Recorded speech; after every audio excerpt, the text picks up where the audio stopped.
Good morning. I was just getting everything all set up. And so I didn't have this morning, or actually last night or whenever, I didn't have a plan. I was like, what am I going to do today?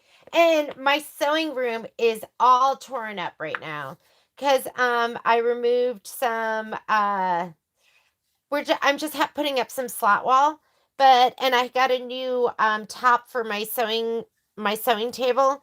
So I had to pull I squirrel everything everywhere. So it was completely packed under my table and it was completely packed on my walls. And so it's pretty bad in here. I'll try to frame it so you don't see the mess, but it is pretty bad. So, I said to myself, what should I do? I go, how about I just do UFOs? I just finished UFOs. So I started pulling those out last night and I kept pulling and pulling. It was like that little hanky trick that they do and they just keep pulling it. That's what I was doing last night. It was really, really outrageous. And then I went, I haven't finished Sippin. So that's what I'm going to do. I'm going to finish Sippin, including putting on my borders and I'm going to start to piece my back. I still haven't finished piecing this. And we have home sewn that's going to come out at the end of the week. So I was like, oh, how about I finish my June um, home sewn? And then I didn't finish the backing for them. So my April and May are pieced together, but they're not finished. Oh my goodness. I have a lot to do. So let's go ahead and you guys can work on whatever you want to work on. I didn't give you I didn't send you anything being like, this is what's going to happen because it's just been a busy week. Hang on a second. We're going to go out?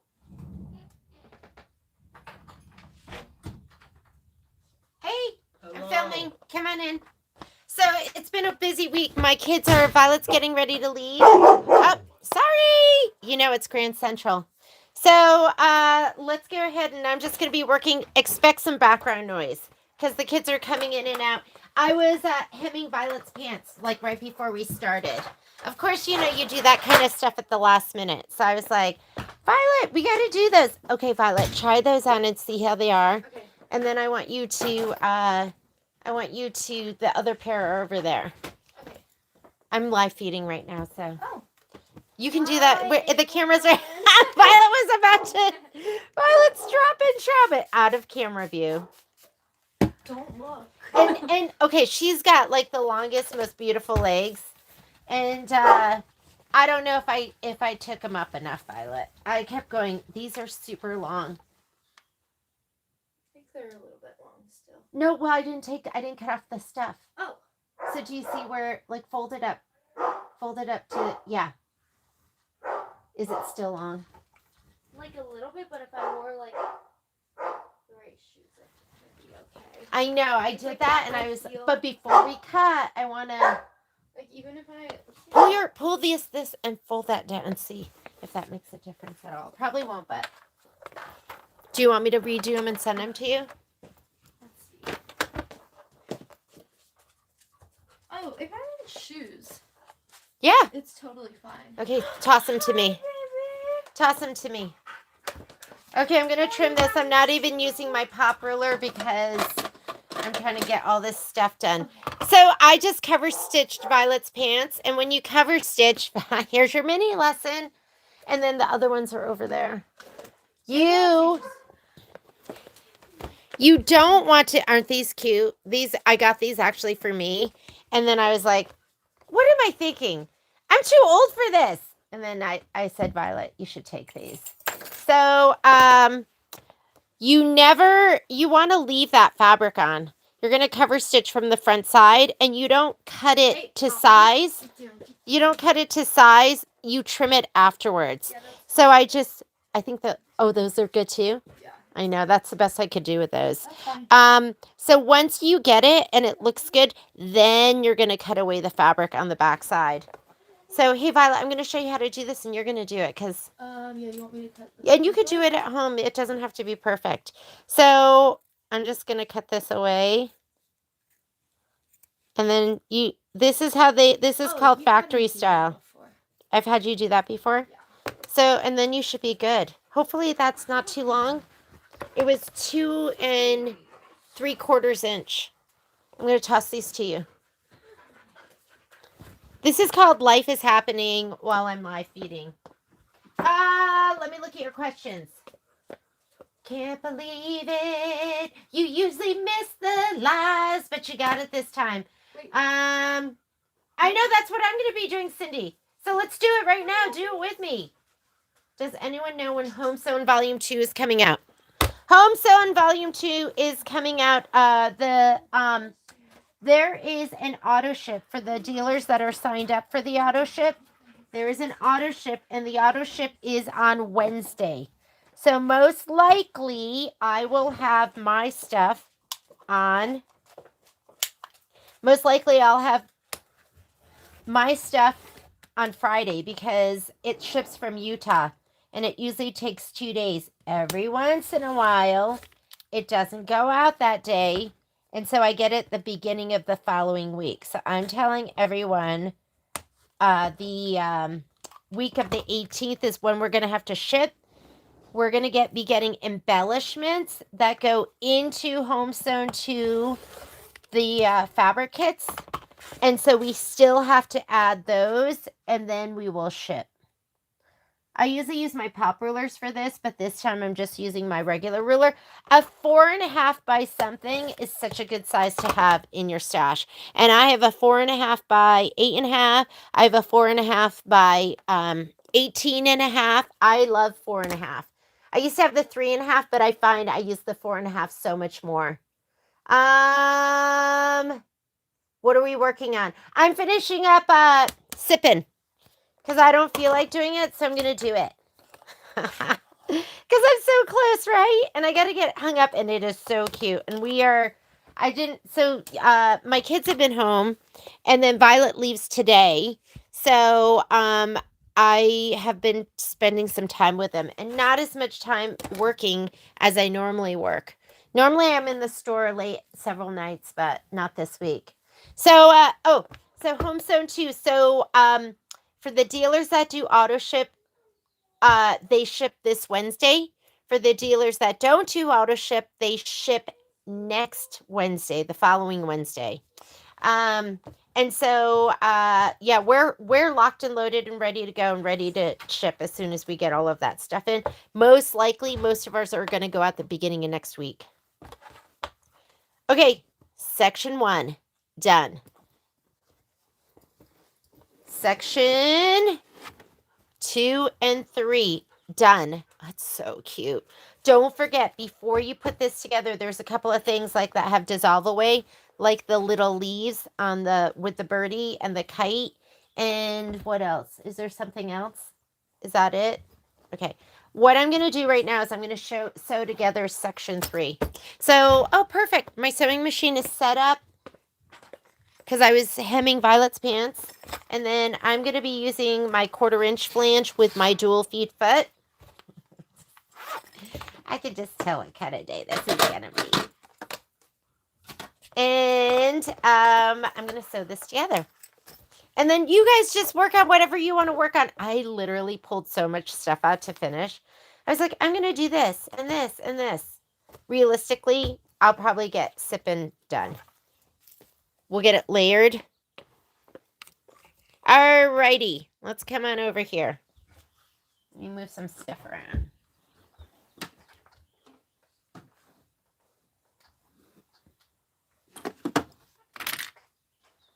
Oftentimes, I just I sew with a pre-wound bobbin.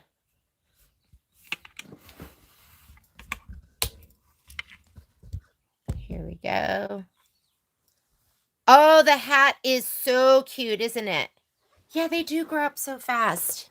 You know, they're just, oh, hang on, I'm letting Poppy out. Okay, baby love.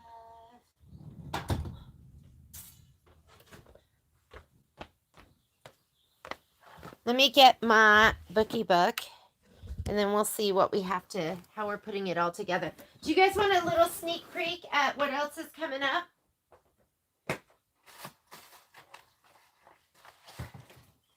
Guys, it is bad in here. Okay. This is going to be, I forget when this is going to be. Isn't it cute? I know my lighting's not great. Hang on, let me swing this over. Swing it. Okay, here we go. So this is called One Amazing Autumn. It's a 22-inch pillow. We are already cut. We have everything cut except the border fabric right here, and that border fabric, guess what, doesn't come out until June. But I'll put up a pre-sale for the fabric kit, and then I have to put together the thread kit, and we're just waiting for, there's 3 different felts that are going to be in there, and then this outer border kit, I'm sorry, the fabric for the outer border won't be here until June. So we're just waiting for that. The design doesn't come out till July, so don't worry. Anytime it's a square pillow like this, the retailers cut the fabric kits, and then you get the design from Kimberbell. So all of the square pillows, they never made the designs for us to sell. They're always through Kimberbell. So you've got that coming up. This went up. And it's really cute. It's really cute. Look at how sweet it's going to be. Got a little basket again. Pick the patch. So that is coming out in July. So we'll put that up. This is up and ready. So this is Happiness Grows, and it's a little wall hanging, and our kits are cut and ready to go. I'm waiting for one felt, and I think I'll have that on Tuesday, and then we should be ready to start shipping these. So I put this up, and that's up with the thread kit and the fabric kit and the design you buy from Kimberbell. Or no, you buy the design from us. We'll be selling the design. So that is all up too. And that's going to be super sweet. I've never done one like this. So I'm going to have to, you know what? I'm going to find us some a really cute wall hanger. I'll have to see how big it is, and then we'll find something to go with it. But, countdown on you. How many? I told Patrick, I go, expect me to be super stressed out until after the quilt show. And the quilt show is, so these are 2 new. This isn't up yet. I'll put this one isn't up yet. I'll put that one up soon. I'll put it up this week. This one I just put up yesterday.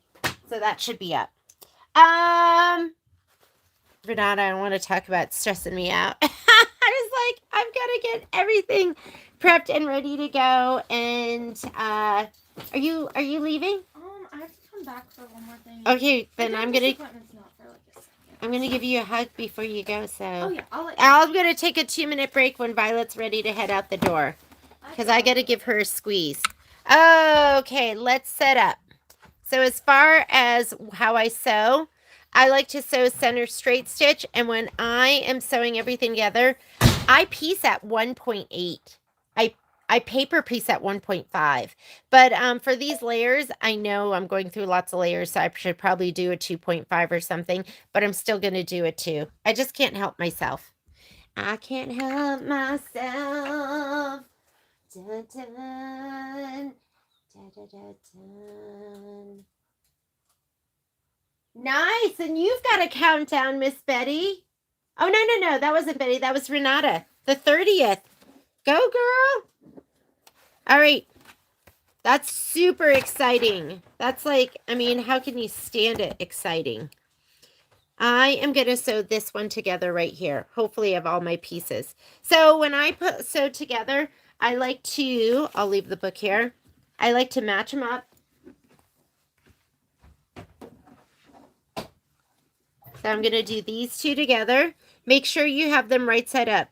Which way do my clouds go? Like this. You're going to hear some door slamming, so don't worry about it. So this to this, and then I like to sew on the right-hand side, and I like the smaller piece on top if possible. On the right. Next. The watermelon and strawberries. This and this. Sew on the right. This is how I do it. Uh-oh. Oh, My whatchamacallit? I don't think I ever trimmed out my I didn't trim out my picnic blanket. Let me do that really quickly. Hi, Momo. Hi, buddy.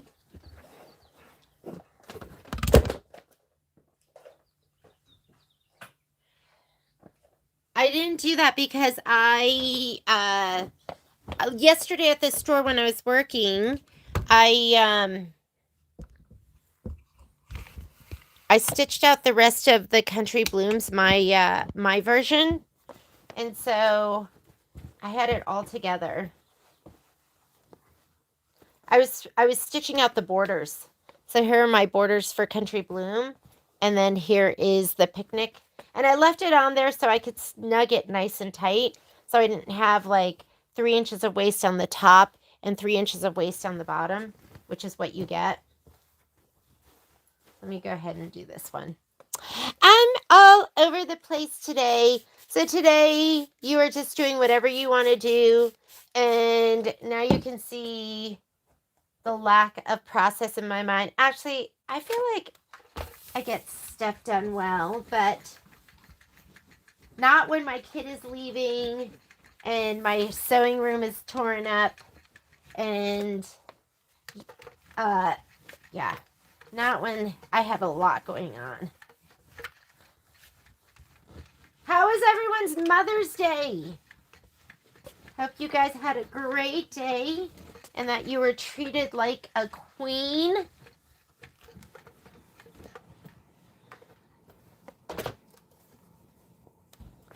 I've been also all out of sorts because I can't find, I don't know what happened to it, but I have a big thing of all my favorite scissors and all my favorite tools are all lost. I haven't been able to find my Kimberbell snips, my gingers, my favorite tweezers, my side hoppers. Everything is gone. And I've been ripping apart my sewing room and ripping apart my, oh my God, the fringe. Was the fringe on this unbelievable? Ripping apart this store, just looking for it and unable to find it anywhere. So, and I always take, I just feel like I must have taken it to the store with me when I did, I don't know. I'm just been not able to find it. And that's made me, you know, when you have your favorite tools, and I can't even get the Kimberbell snips. They're like, right now, they're out of them. So thank God I have my Havels still, which I like my Havels. I might take one of the lines and line up with the edge of the blanket. How's that look? Look at it from all directions.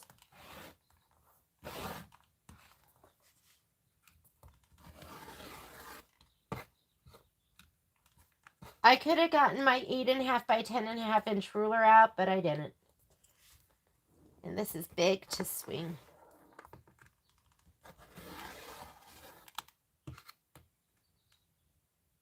It was too quick. The kids were home for, I want to say it was over a week, but it was just too quick. Sad. I remember like being, you know, college age and like leaving and my mom crying, and I wish I could just see her again, right?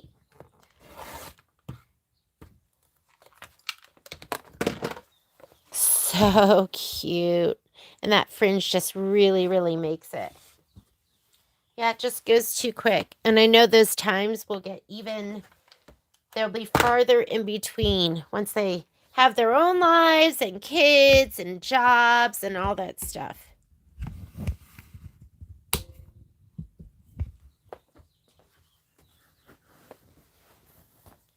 All right. How are we? You guys okay? Tell company they're not allowed over today. It's sew day, Cindy. Sew day.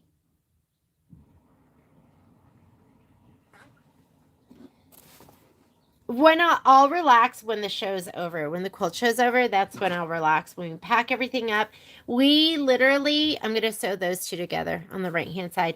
We literally, when we pack everything up, and then I'll put this one on later, we dump everything at the store.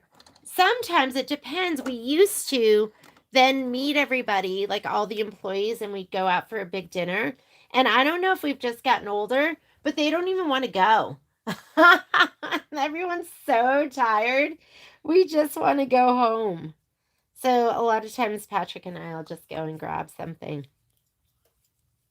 But maybe we'll do dinner like on the first night, or we'll see. Okay. I like to piece with I'm a Deco Bob all the way. So Deco Bob's an 80 weight thread. A spool of Deco Bob is 2,000 meters. A spool of regular thread, 40 weight embroidery thread, is 1,000 meters. So this is double the amount of this because it's half as wide, half the perimeter. Can you get that? It's half. But it's just as strong. But if you think about it, when you're piecing with that, that's going to make everything lay flatter, be less bulky. So give it a try. And I just use it. I keep it on top of my machine, and I just have the basic colors. So, and this is what I use all the time. So pick whatever you want. Dove Gray is my favorite, but I'm going to use the cream right now. Congratulations, Miss Kathy. Is that a good thing? I'd be happy to never be an empty nester. Just have my kids here forever. And then I never feel like an empty nester because my dogs are like children. Okay, I think I'm set up and ready to go. We're going to be piecing, pressing, sewing it all together. And then I have to layer, right? Hopefully I have a piece big enough. Like a batting piece big enough.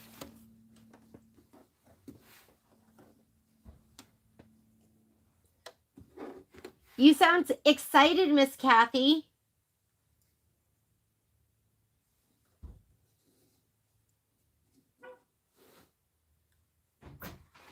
Little Mr. Kai Mulligan started his... Oh, we're going to change this out.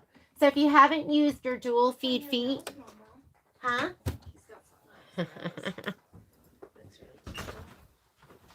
Okay, let's see if I can find the 1/4 inch sole that I had. How did that happen?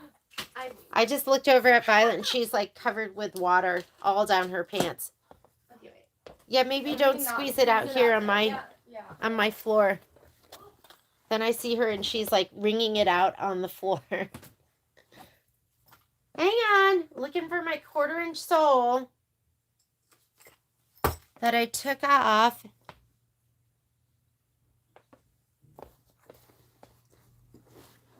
That I showed you, that I said I was going to be using. 1/4 inch sole. Ooh, ooh. Let me find it. Oh, here it is. What was your cap not on? Apparently not well enough. Or is this thing working? It's not really. Oh no, it just wasn't on well enough. And I wanted to say hi to Momo. Or goodbye to Momo. Yeah, we don't have to leave. Okay. All right, give me like 5 minutes.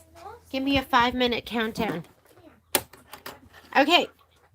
Here we go. Did you see how easy that was? If you have this dual feed foot and you're not using it, you really should.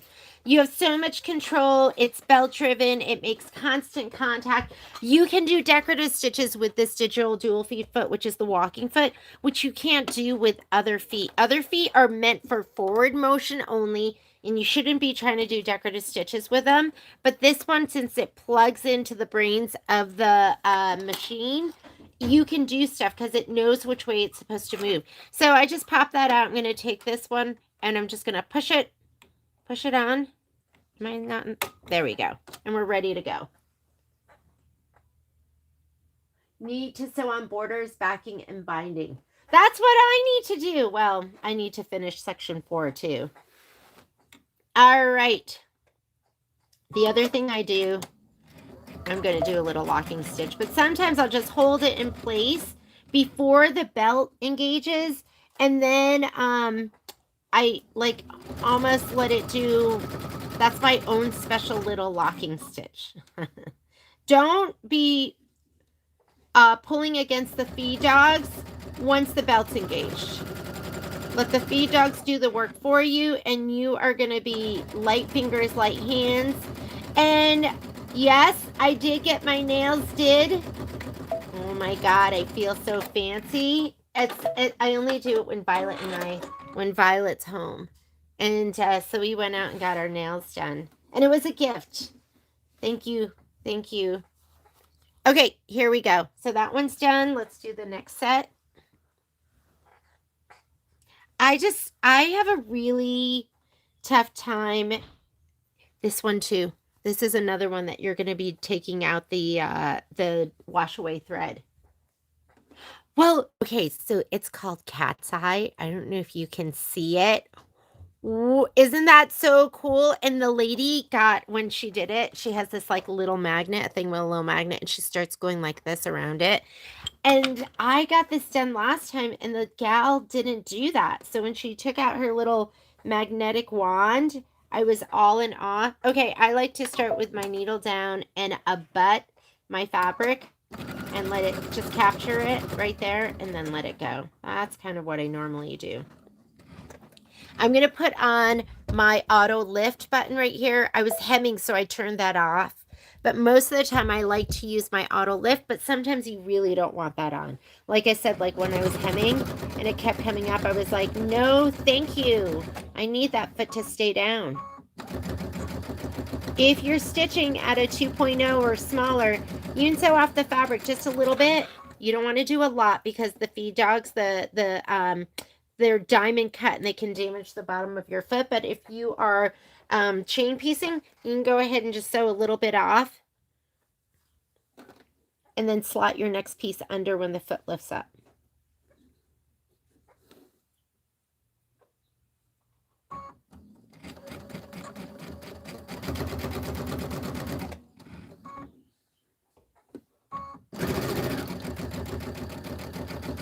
This is my last one, so I'm going to do a little back stitch.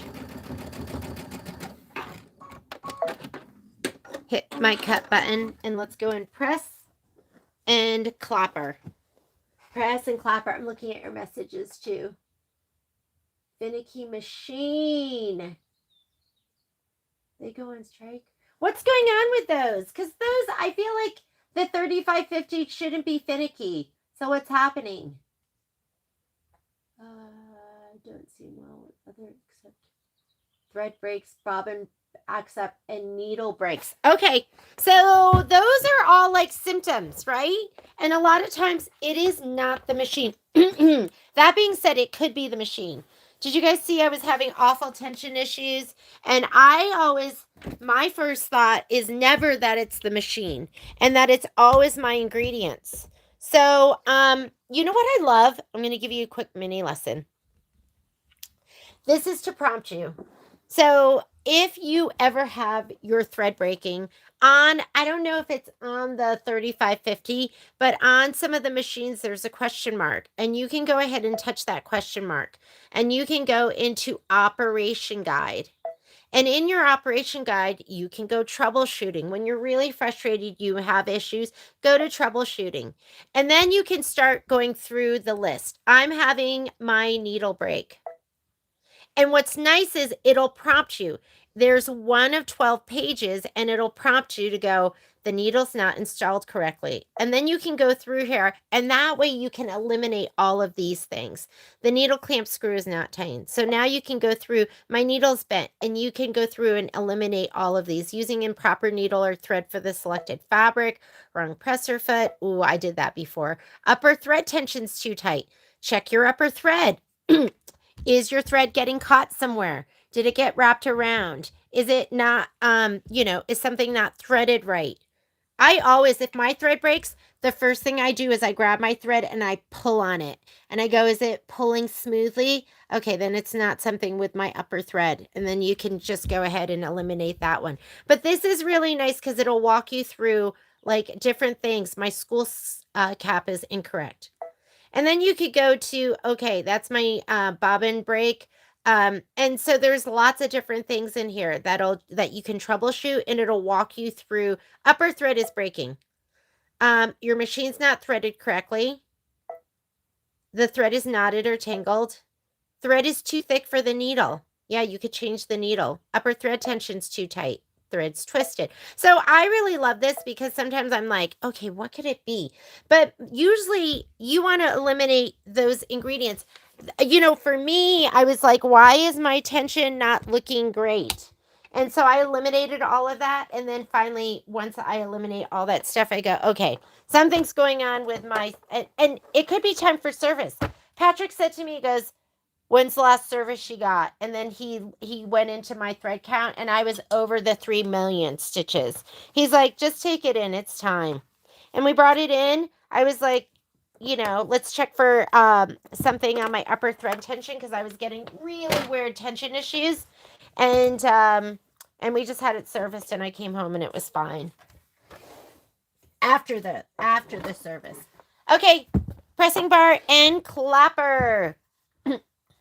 Here we go. So we're going to press this open. I like to give it a dry press. How about we get a hot iron?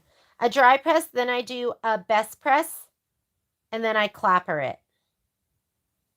I'm not afraid to also cut some stuff out. Like if it's really, really heavy in areas, you don't want to compromise your fabric, but Iron Maiden is my best press. See, she's an Iron Maiden.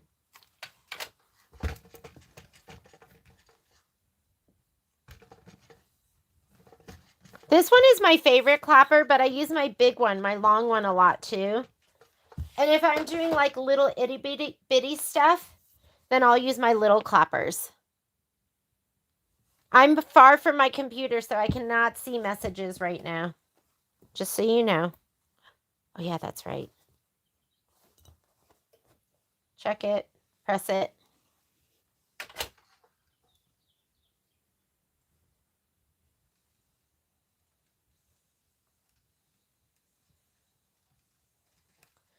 Yeah, there's no reason that your machine should be finicky and just like Kimberbell designs. Like there's no reason for that. Like I could go between on any of my machines between any of the designs. So I'd look more at your setup. Like what's going on with your setup.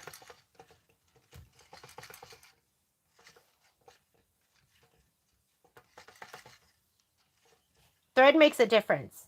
Like things that can cause your thread to break. Other things that cause a difference, foot height. Make sure you're back to your default foot height. If you're too high, it throws off the timing of stuff. It can cause your thread to break.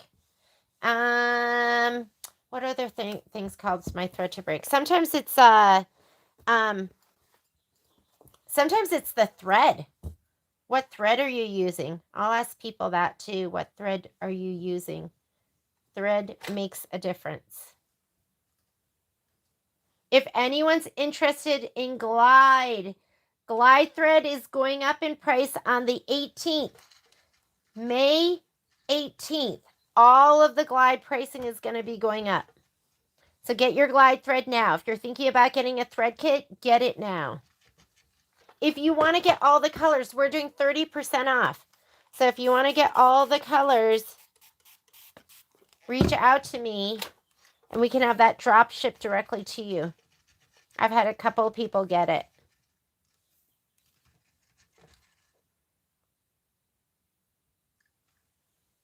I don't know. They haven't told us what the price is going up to.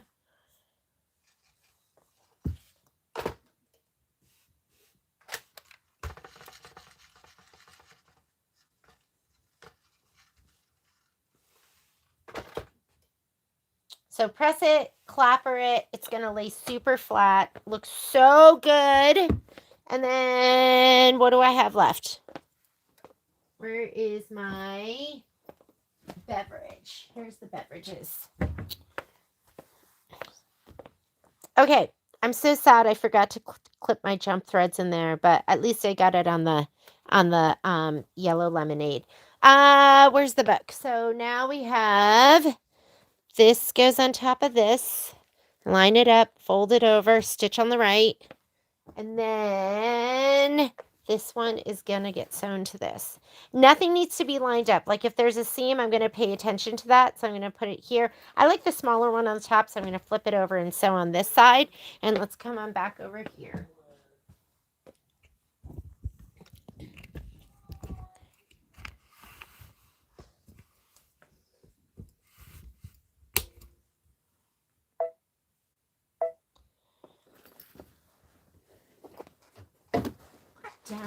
Let me look at your messages. You're having trouble with backing? When you say you're having trouble with backing, Tina, what are you having problems with? Bobbin accept. Will I get more long clappers? You know what I have? Oh, does it show out of stock? So the longest clapper I have, the large ones that I had are gone, but I have the 9-inch by the 3-inch, and I can probably get a larger clapper. I just haven't really looked, because the large one that we had on sale, those are just sold out. That was like a special. But the 9x3 should be on there, and that's like a good size. Oops! Did you see it cut? Because guess who's hitting her cup pedal instead of her sew pedal? I know nobody's ever done that before. Just me.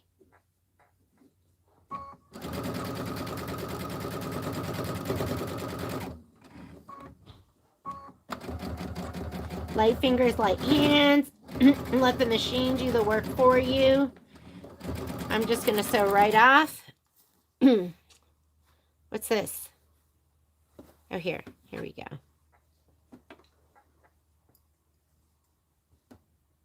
The bobbin tension was way too tight. Yeah, I don't. So, what are you using for your bobbin thread? Like that can make a difference too. And yeah, your bobbin case comes with like the bobbin case that comes in the machine has a little dot of green paint on it. And so at the store, we know if somebody's messed with it because the seal is broken. And yeah, definitely don't play with that. And if the bobbin tension was too tight, I'm just trying to think of other things that could have caused that. 5 minutes? Okay, they're giving me the 5-minute countdown. You guys are going to have to take a coffee break. Because I got to give hugs and kisses to my kids.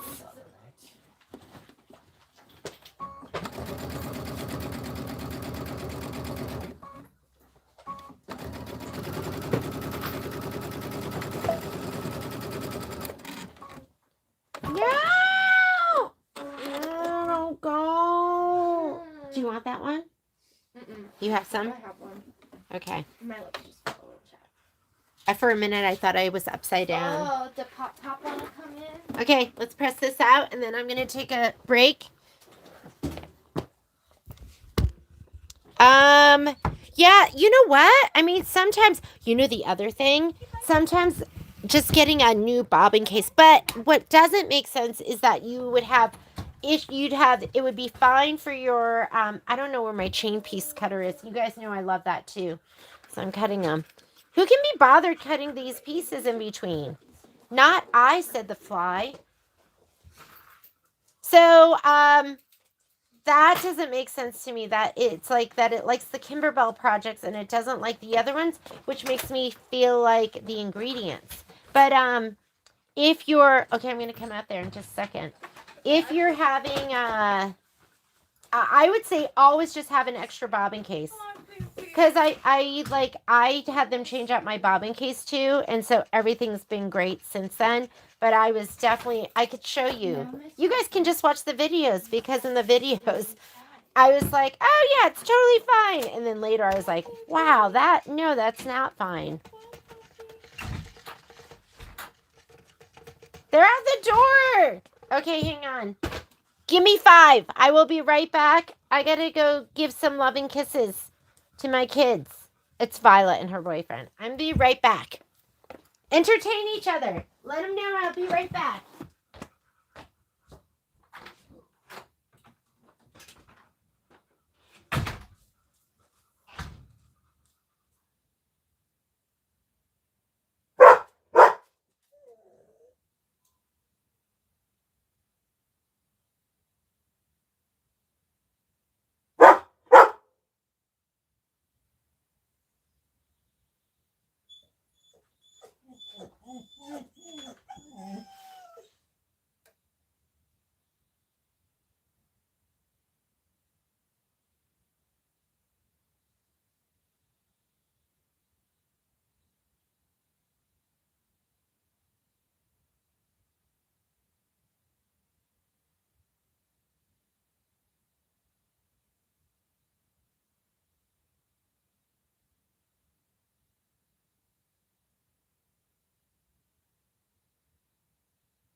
I'm back. Okay. Thanks for your patience. Oh, I just hate that. I hate when they leave. I hate it. Anyways, that's the longest Violet's been home. Kai's going to be home all summer, which I'm so thankful for because I just love having the kids home.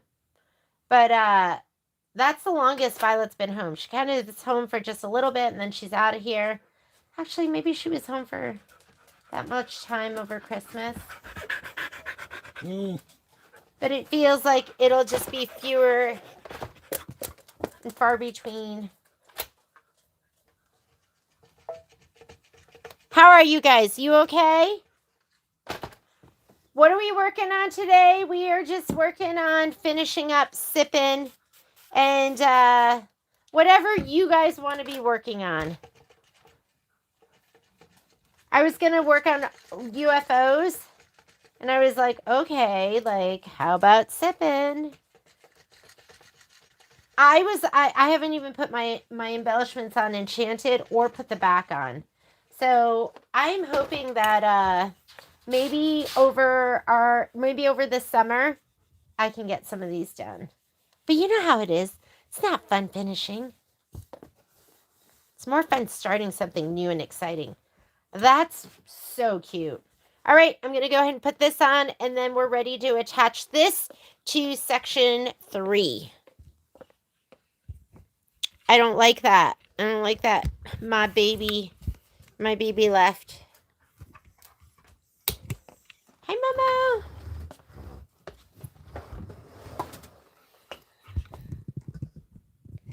What's going on with the boyfriend? Oh, he's so sweet. They've been dating not quite a year. I think they started dating the beginning of this school year. They kind of had a thing at the end of sophomore year and then parted ways for, hey, whose shoe is that? Whose shoe is that? Parted ways for the summer, not knowing what they were doing. And then got back together for the school year.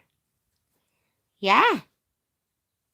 I felt a little bad having him here this weekend when it was Mother's Day.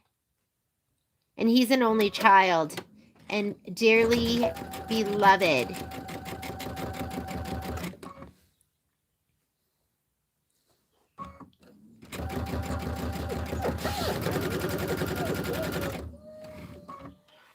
Oh, yeah, I've got whining dogs next to me.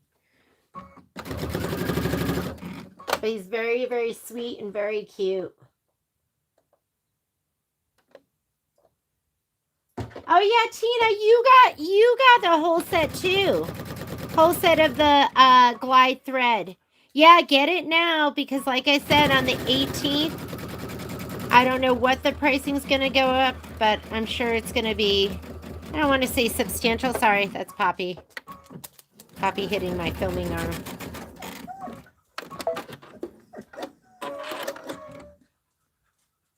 I had to throw.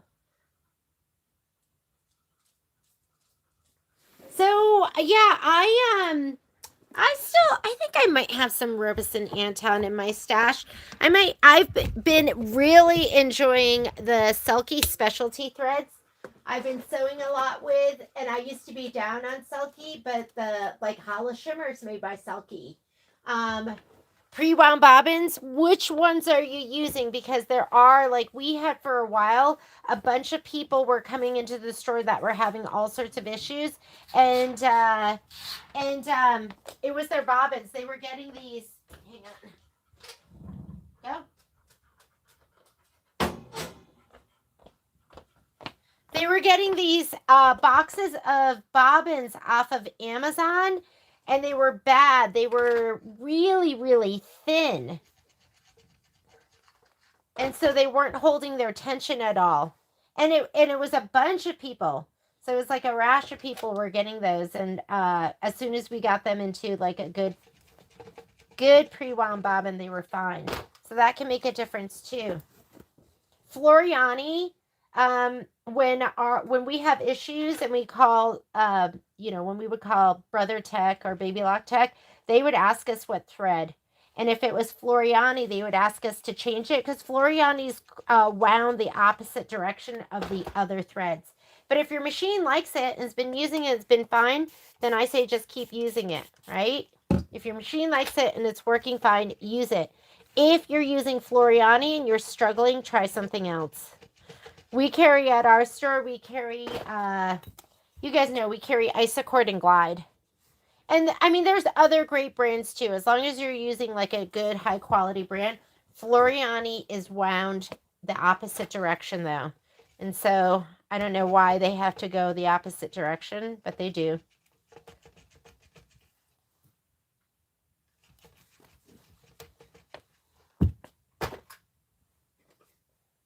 I'm getting my pounder out because I see some seams I don't like. So if they're really high and thick, sometimes I'll just give them a little. Because I like it to lay nice and flat. But I don't want to like ruin the fabric. Okay, we are done. That is section 4.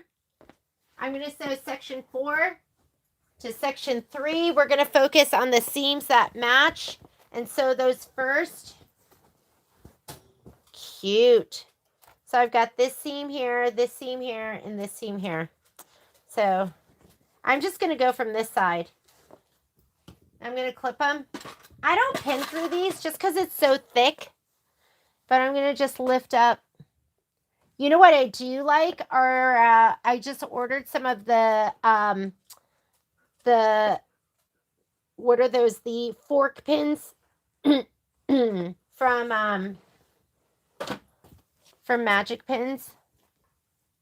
Ooh, so I'm going to have to, if you have one side that's smaller than the other, so right now this doesn't quite reach over, put it on the top. It's easier to ease. Hang on. Hey, give me that. Naughty.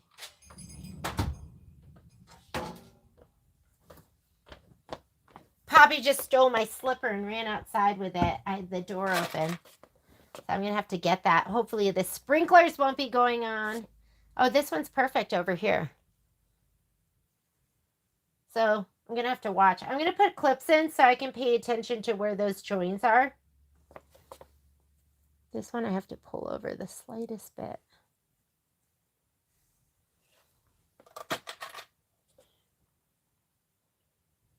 And I really like to sew where they come together before I sew the whole thing. So I'm going to sew here, here, here, make sure they match, and then I'll sew the whole side.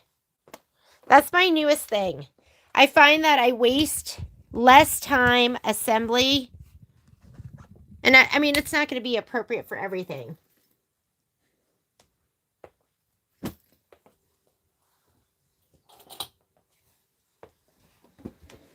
Anyways, the boyfriend is really, really sweet. His name is Nils. He's from Seattle. He's very good with maps, which I think is super cute. His dad's actually a map maker, but he knows like every country and every flag. And he was showing me how to use Google Earth, which I've never really used before, and which I thought was amazing because I was like, oh, well, show me your neighborhood. And so he was, you can go to the neighborhood and it's almost as though you're walking around. It's like that kind of view. So I literally will sew just those seams. I'm going to open it up and just make sure it matches. And if it matches, oh yeah, it's actually perfect right here. Perfect. Perfection. We'll do this one here. And then after you showed me that, I was like, I'm going to go look at like home. And so I put in my home address where I grew up, where my dad still lives. And then I was like, I'm going to look at my aunt's neighborhood in Korea. And then I went and looked at like the neighborhood and the market. Okay, I'm going to check this one too. Perfect. I don't know if you can see it, but it's right here and it's perfect. But it was super cool. I was like, where'd you go to elementary school? Where'd you go to middle school? And he was showing me all his schools and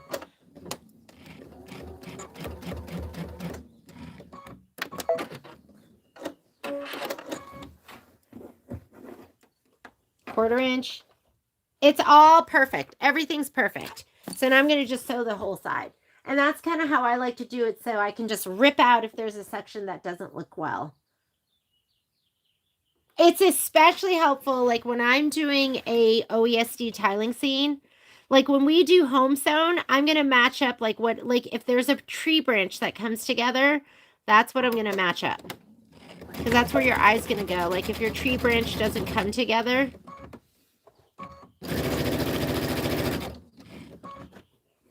Because who wants to do like the whole thing and then all the seams, all the joins are, they're not even and it's driving you crazy, and then you have to rip the whole thing out and then you do it again and it doesn't come together. You rip the whole thing out. Nobody wants to do that. So just do the little sections. Ease your fabric if you have to. Put whatever's smallest on the top.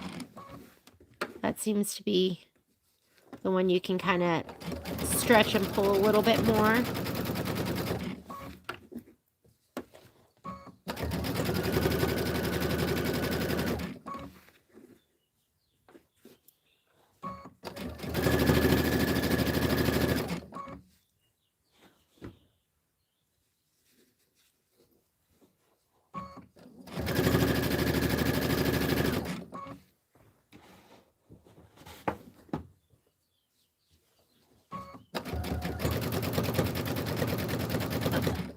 So I haven't pressed out my inner and outer borders yet. Uh-oh, this one's a join too. Hang on. I didn't see that one. I didn't know that one was going to have to match.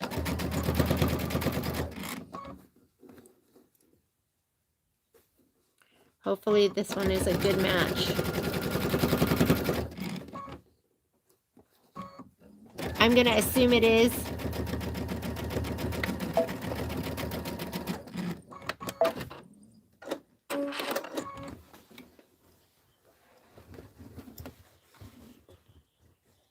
Oh yeah, that one's great. Pin! Didn't know he was in there. Everything looks amazing. This joint's amazing. They all look great. Okay, let's take it and press it, and we're gonna clapper it too. Let me look at your notes.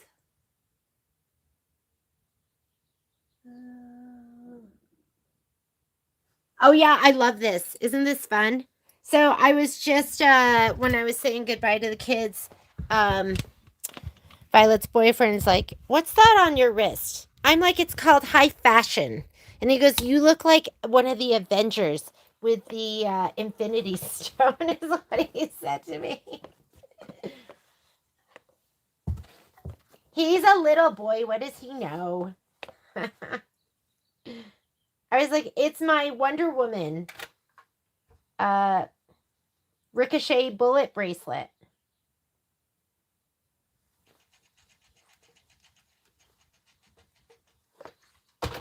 This is necessary. This is great that I get to do this with you.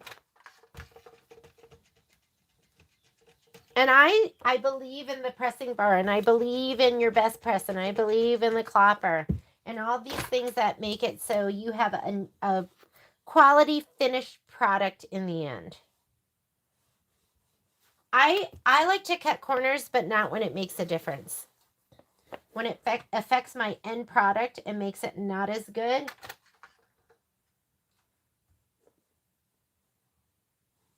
then I don't like it.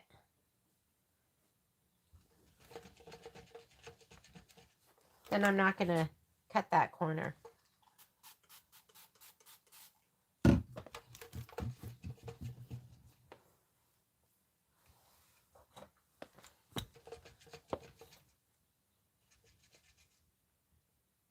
This is so happy.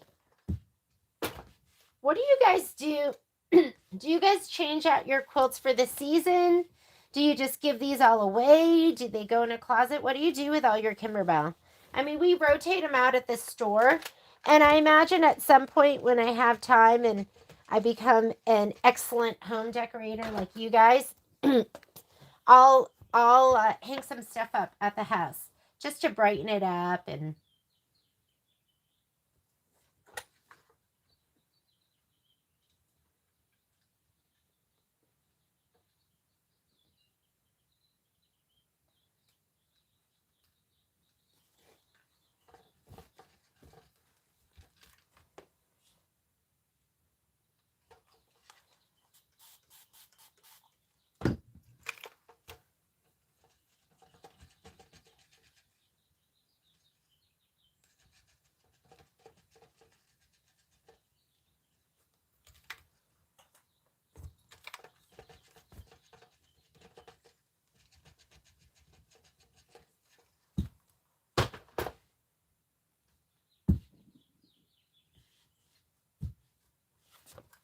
all right.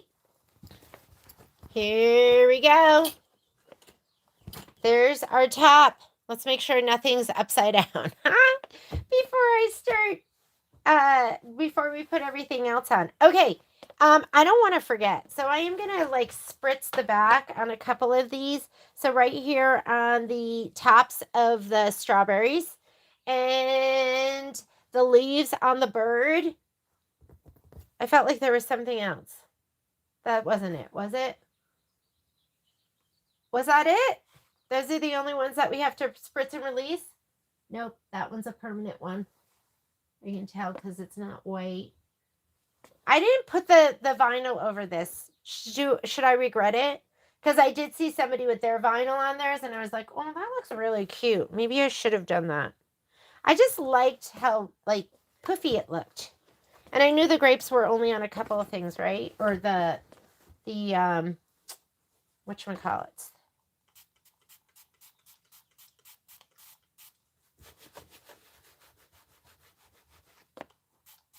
I want to do the tops of the strawberries.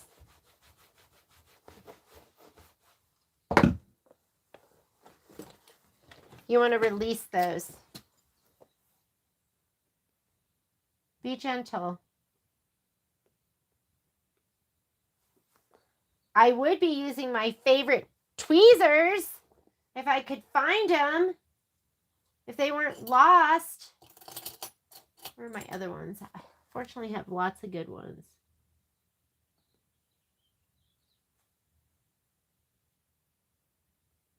What did you guys find the best way to? Because you do want those threads to be gone too. We don't want to leave them.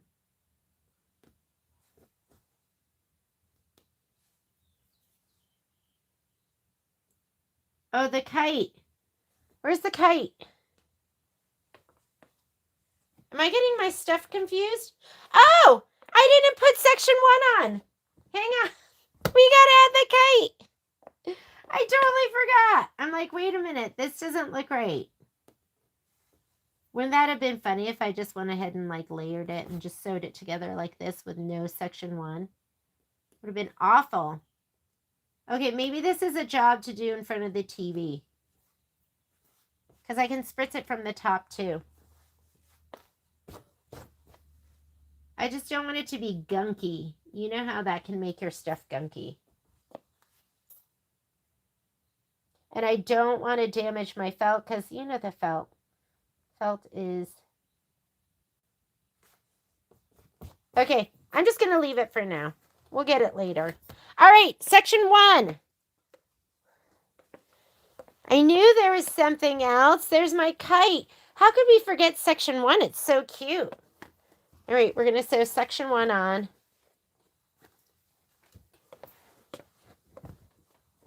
Let's go ahead and match up. We have this seam right here. Looks good.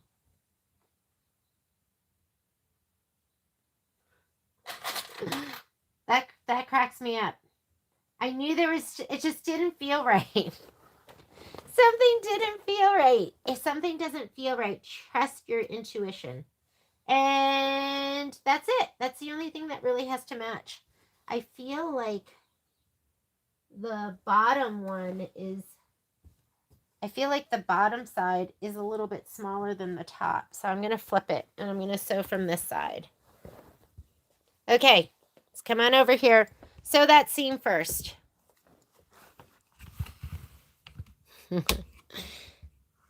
Oh, Lita, I'm so excited. I'm so excited that you're getting it done, right? You just got to set aside the time and then just work through it. That is exciting. Plus, it's more motivating. Like, sometimes cooking to me is a chore. But when I'm cooking with my girlfriends, then I just love it. We're all doing a little bit. Like, this is just cooking with your girlfriends, right? So hopefully, I'm going to check underneath the hood. Perfect. Okay, it's perfect. So I'm going to start. I'll just start from here. I'm going to sew from here out, and then I'll flip it and sew the other direction. So I don't get like a pocket, like a pucker, or I'm going to start from the middle. Or the semi-middle. It's okay. You guys can break the rules. You don't have to do it a certain way. Do it the way that's going to make it so it comes out beautifully for you. I'm going to turn off the auto lift too.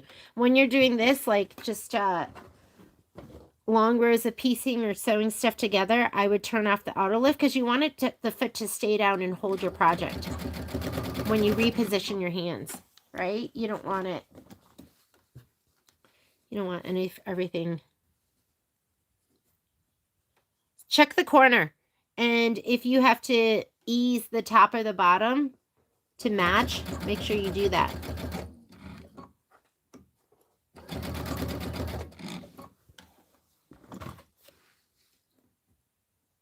That actually looks perfect.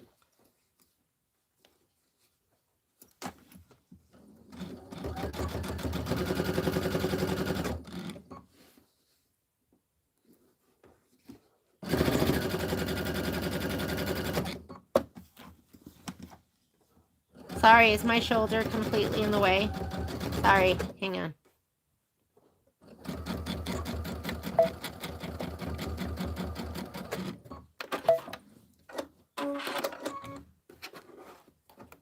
Yes, the kites and tails. Yeah, because I was looking at it going, wait a minute, there's something else, the kite. And then I couldn't even see the kite, and that's when I realized, oh, I didn't, where am I doing this from? Okay, I'm going the opposite direction now.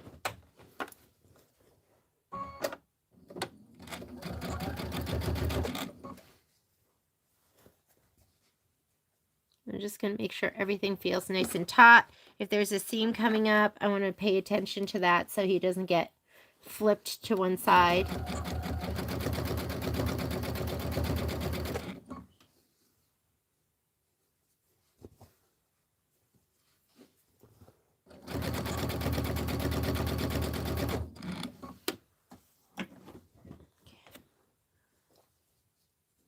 You guys ready to start home sound?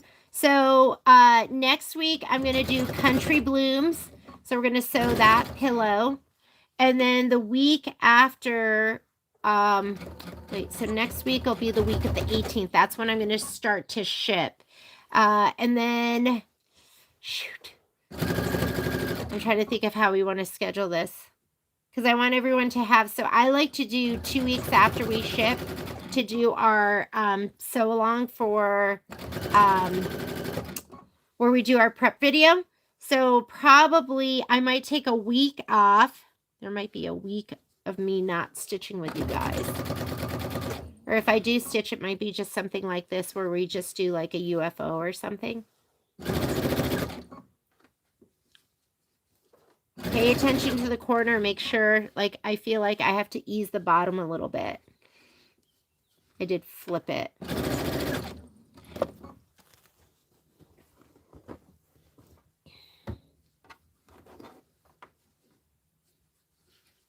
You're never fighting the feed dogs. That's like how you knock your machine out of time.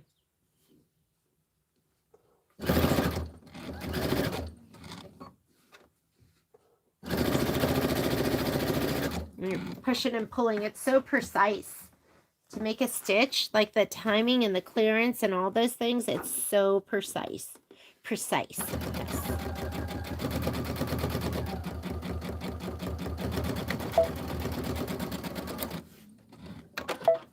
Is that like the worst view ever for you guys? Hang on, let me do that next time.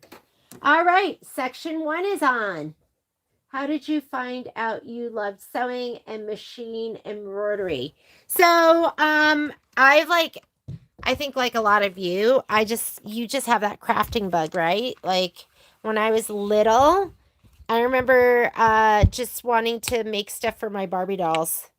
And or just makes it, your like art class is your favorite class. So I would drag my brothers made this like little footstool.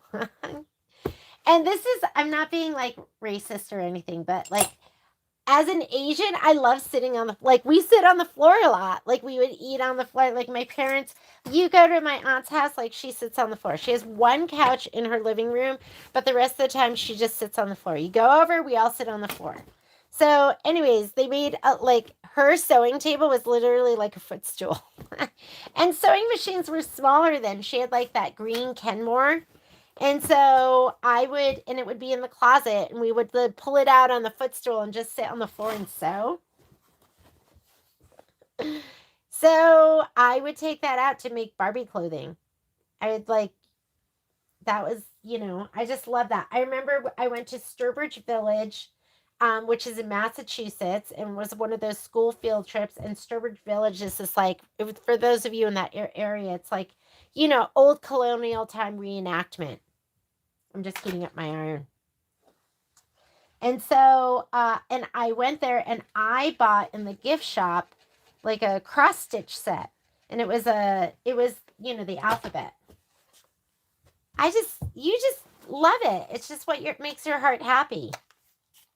So embroidery, how that happened was, once I went through a whole period of time, like when I graduated from college, I had 2 violins, and I never told my parents this.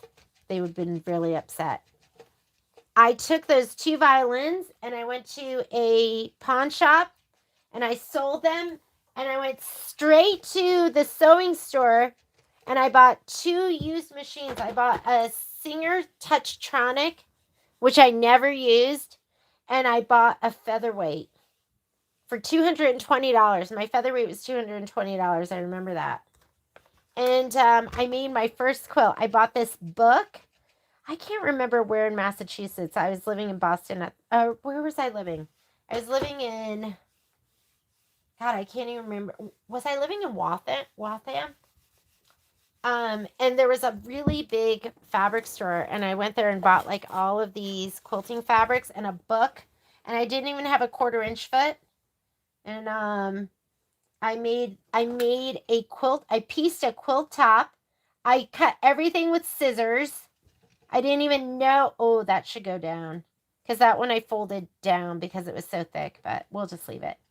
I didn't even know that there was like, that was in like 92.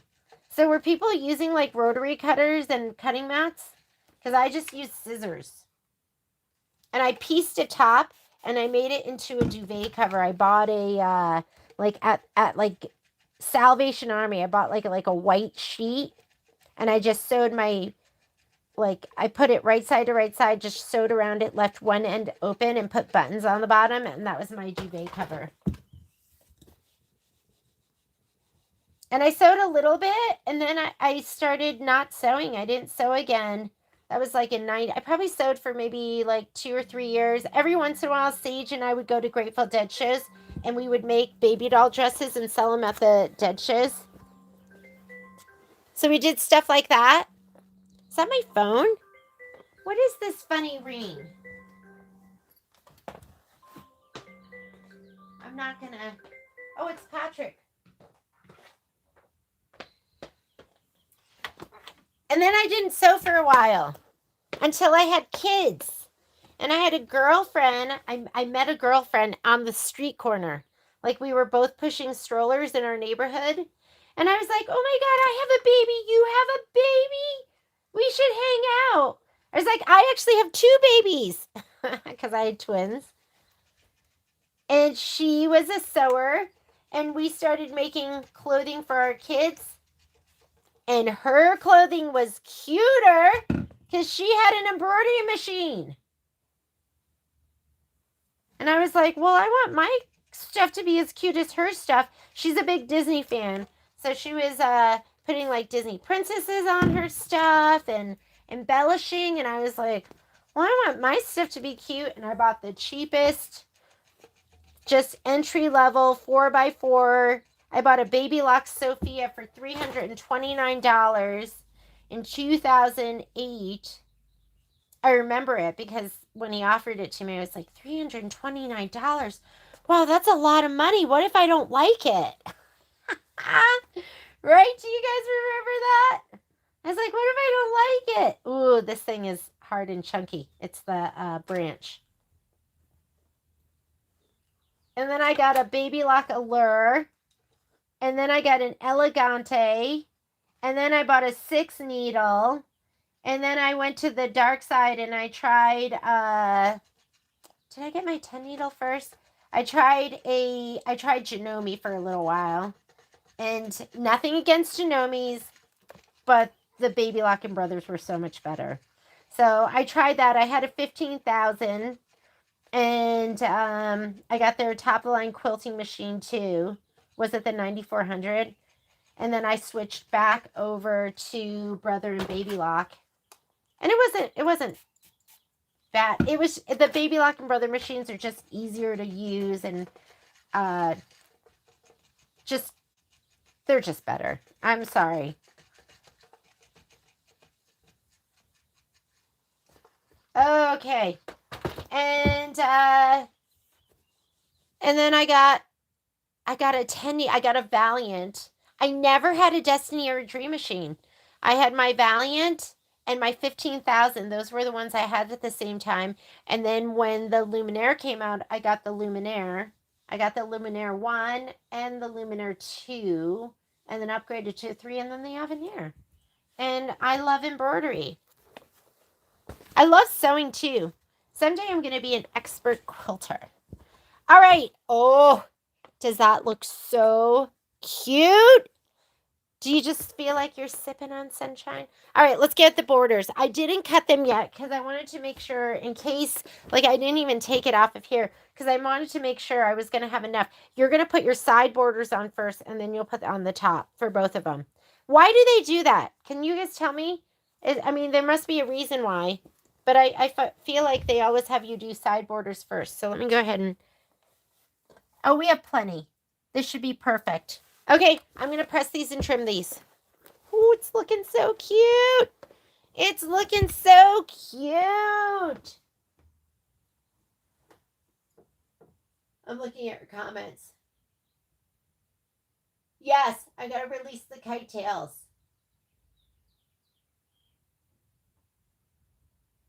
Oh, that's Patrick. I feel like well, you know what? I don't need it anymore. I needed the cover stitch table. I cover stitched without a cover stitch table on today. I was like, I wonder if this works. I was like, oh, it's fine. But you probably want to use your cover stitch table. Okay, this is the extra that I have from the joins. So I'm going to go ahead and just trim that off, and I'm rough trimming it. It doesn't even have to be perfect. And I didn't go to the very end, but it was long enough. I think we did 3 hoopings, 2, 3 in the 3 by the 7 by 12, if I recall correctly. I'm going to give this a press from the back side, and then we're going to trim it. Yeah, borders aren't that bad. I mean, I still don't love them, but I love that we just do them and get them out of the way. This is just water. I'm going to just press in the direction of, from the back side, the direction of the, like the vertical, like going in line with these. Just press till it's dry.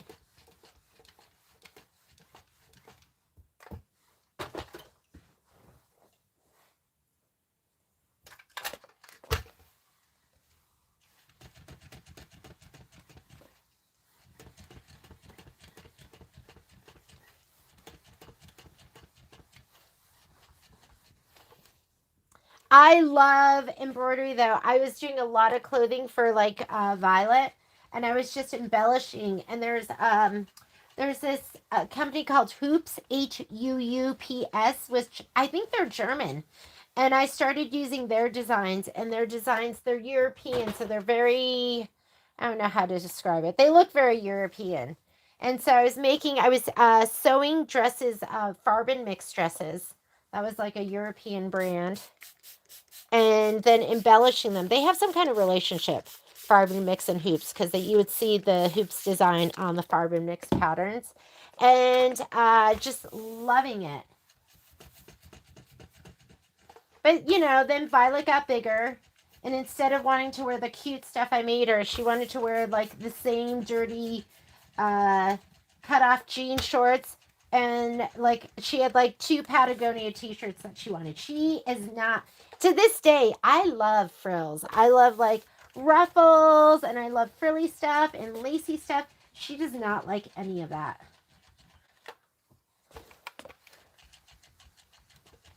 So she stopped wanting to wear all the fun stuff I was making her. And then I had to start... I love embroidery, so I needed to do something else.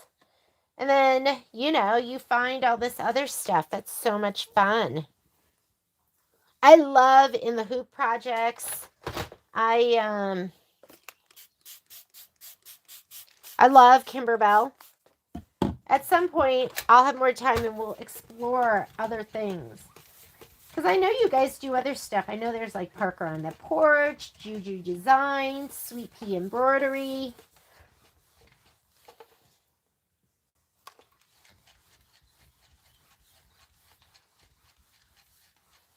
If you are pressing on your cutting mat, make sure you're not using a lot of moisture and then using one mat because you will warp your cutting mat. I use two. And even two sometimes I'm like, ooh, that really made it through. All that moisture made it through. All right, so this is pressed. I don't press from the front side. You can if you want. You're going to trim this 1/8 of an inch outside of that. Because I think it needs to be, what, 1.5 inches total? Let me grab my ruler. So you want this to be 1.5 inches. So what I do is I will trim one side, and then I trim from that side. I don't trim 1/8 of an inch over here and 1/8 of an inch over here. Sometimes the other side, it's not a full 1/8 of an inch, or it might be more than 1/8 of an inch.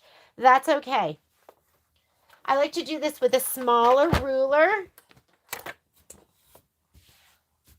Where's my rotary cutter? I'm just going to go, in case I need it. You never know if you're going to need an extra inch or something. I'm just going to cut this off. Where's? Okay, I can use this. Okay, make sure that's not folded over and you don't just start cutting. That would be awful, right? 1/8 of an inch. So I have 1/8 of an inch past. My edges are, I did them in yellow. Hopefully you did in a color that there's going to be a little bit of contrast. And this is, your borders are malleable. So don't lay it down and just do one cut. Move your ruler as you're cutting so that you're 1/8 of an inch. What do you do when there's a joint and you're not even? Like this. Do you see that right here? I'm probably 1/8 of an inch apart. But I'm just going to put 1/8 of an inch here and 1/8 of an inch here and just cut. I don't worry about it too much. And then it'll all come out evenly. Whoop. What's happening? What's happening?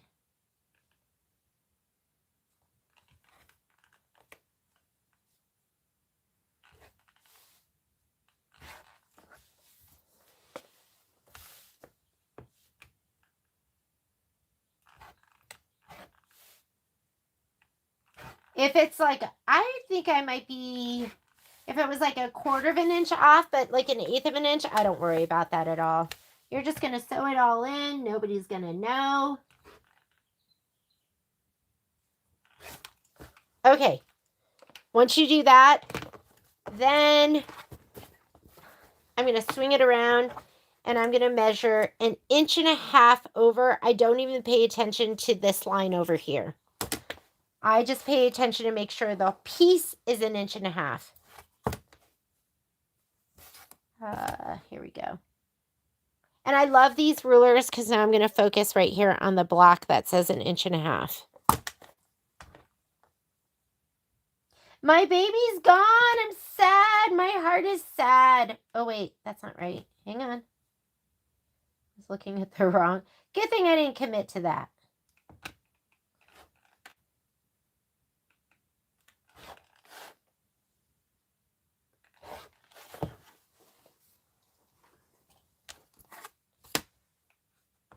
And Kai's at his first day of work. He's got a summer internship at a civil engineering company here in Reno. So hopefully he's having an amazing day. Patrick said yesterday he was excited. He's like, how are you doing? And Kai said he's excited. Or maybe that this morning. Maybe he saw him this morning and Kai said that.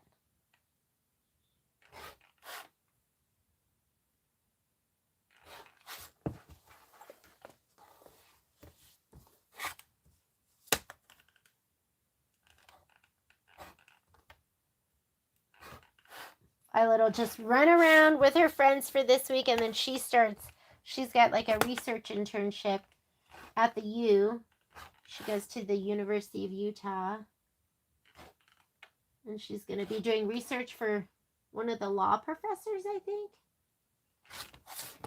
Okay. And this is what it should look like. About 1/8 of an inch outside of that tack down, of the tack down. Right? 1 down, 3 to go. So I'm going to go 1/8 of an inch from one side and then 1.5 inches.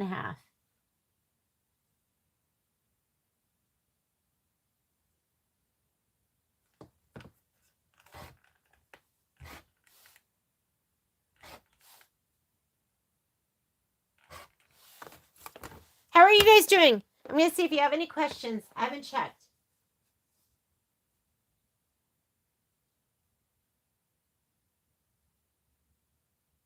You had a used dream machine very briefly. Oh, I did? Oh, I don't even remember that. Oh, Patrick's listening to the live feed. He doesn't listen to the live feed. You guys see him in the live feed. And I like to catch him. I like to be like, what did I just say? And he has no idea. Yeah, I didn't even remember that I had used Dream Machine. I like taught a lot of the classes on the Dream Machine, and I feel like, you know, once you have one of those, it's very easy to transition. So they're so easy to use.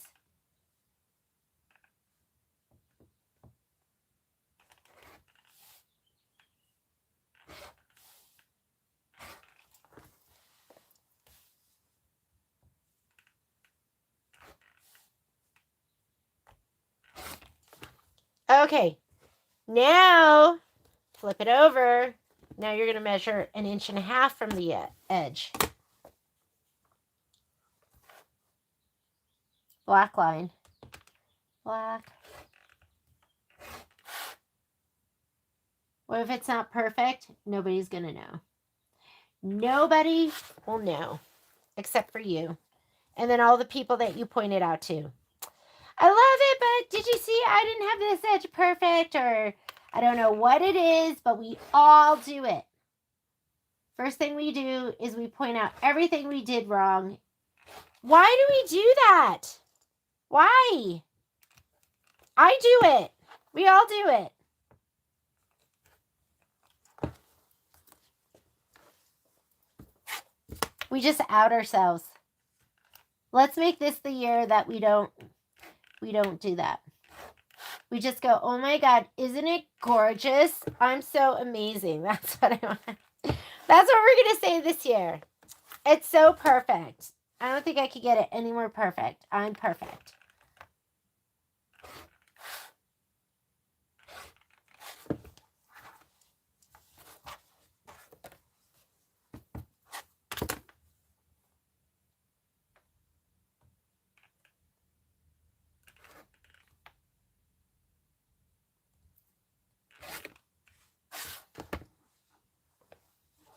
Okay, 2 down, bubbles. These were bubbles. Beverage bubbles, I guess.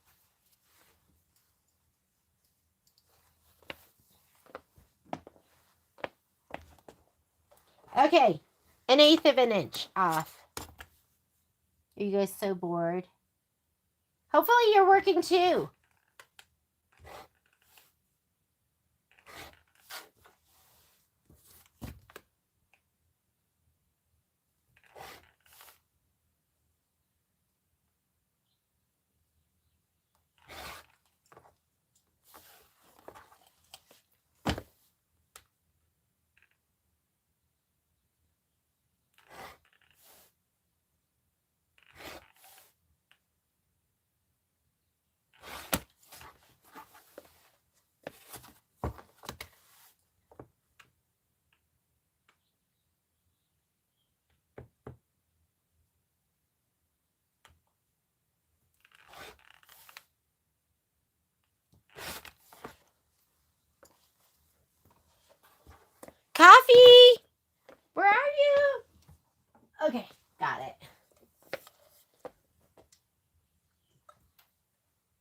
Oh, look at Poppy thought I was calling her, so she came running.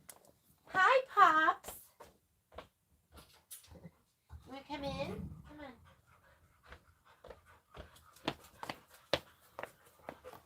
Where's my slipper? You better go get it. Hopefully it's not sprinkler day.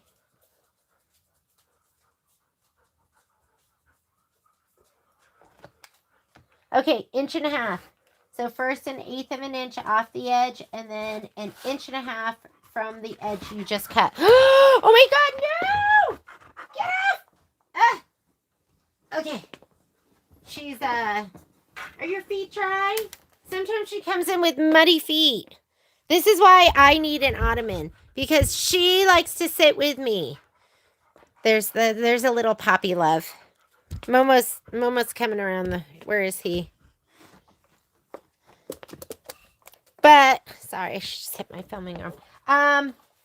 Yeah, she was just running out. I had it laid out on the ottoman, and they don't care. Hi, buddy.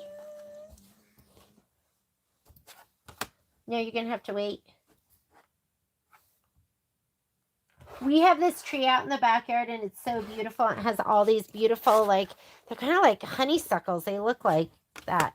And I went out with the dogs, and I thought, oh my God, is there like a hornet's, like a hive in that tree? And then I was looking at it, and there were all different bees that were pollinating, I guess. And then I realized there were just so many bees in the tree, just getting nectar. I'm going to, speaking of that, I'm going to shut my door.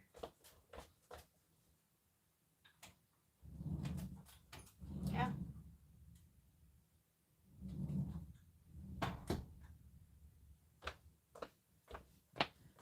Hopefully you guys are all having a beautiful spring.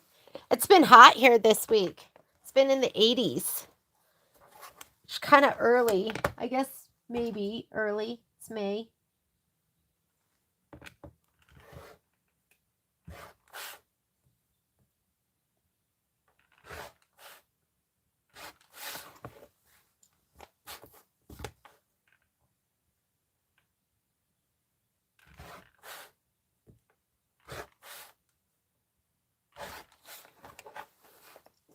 My last one.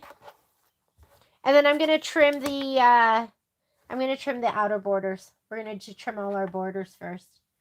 Oh my goodness. And I was thinking, I'm going to get this done, and I'm going to get this done. We'll be lucky if we get Sippin done.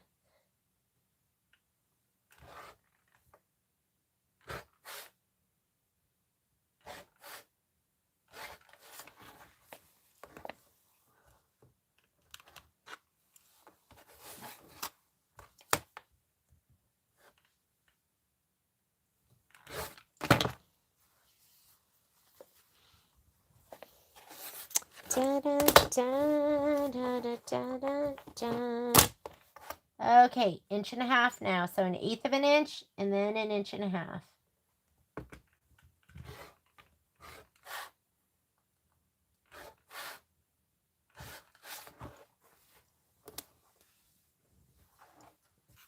My kids are turning 21 this June. I can't believe that. It seems like just yesterday we were having babies. Do you guys remember when you leave the hospital? I remember leaving the hospital and just thinking, am I really leaving with them? Who's going to help me? Just thinking, I'm unprepared. That's okay. Patrick was born to be a parent.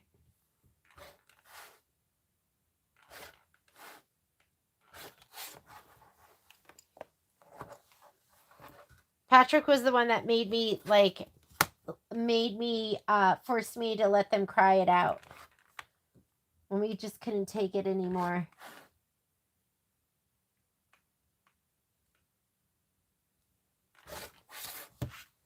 All right, here we go. This this binding, this batting here, I keep that. I'm going to throw away this. I'll throw away the fabric strip, but I'll keep this because I'll use this. This is like big enough for your 2-inch, right? Your 2-inch or your 1 inches. This could be my 2x4s or whatever size you need. So this goes in the scrappy scrap bin. I throw away the fabric. Okay, those are done. Let's do the bottles. And I did this with Hala Shimmer, and it is so cute. I don't know if you can see that. It's really, really cute. Here we go. All right, press first.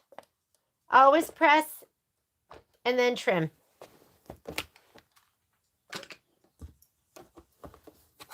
Let's tidy up a little bit here. Just a little, though.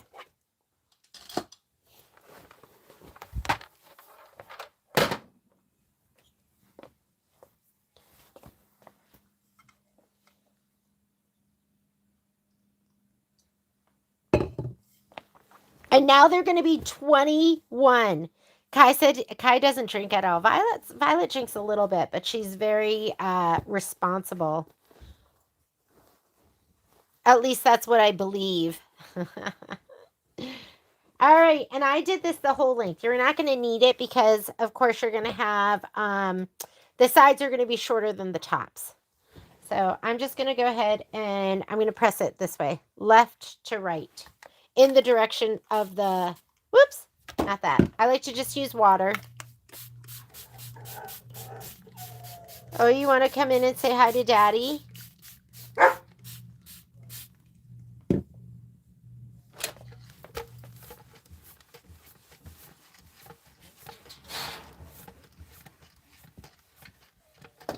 Well, this is when I was having a little bit of tension issues. Intermittent.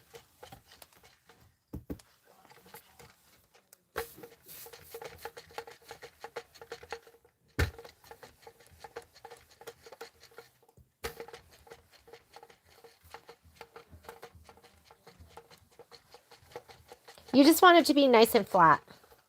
You don't want it to be rippled. That's why the muslin is so nice, because it just presses out beautifully. And I feel like once you're done, everything just feels softer and more like a quilt than having all of that poly mesh or no-show mesh in there. So I'd highly recommend, if you're doing Kimberbell quilts or Kimberbell pillows, to just use muslin as your base. Okay, I hear you. You're like, why aren't you responding then? Mama's busy. Come on.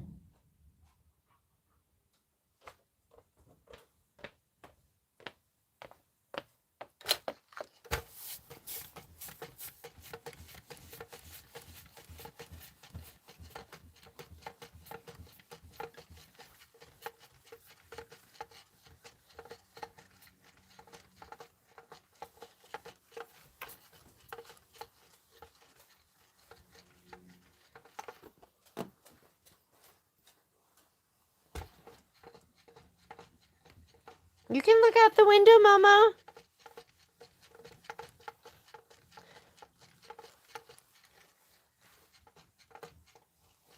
He's waiting for Patrick to come back in.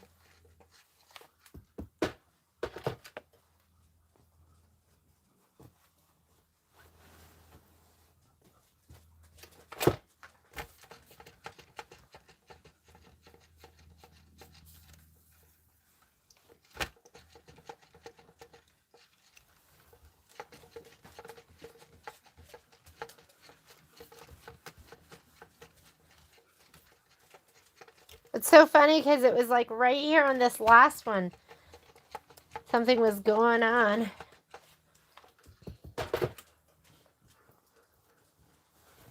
Okay, just keep pressing it. Press it, make it gorge. I mean, if there's a real issue, then I'll worry about it. But if it's on the back side, sometimes I'm like, oh, as long as my stitches are in and secure, I'm fine with it. This is all going to get sandwiched.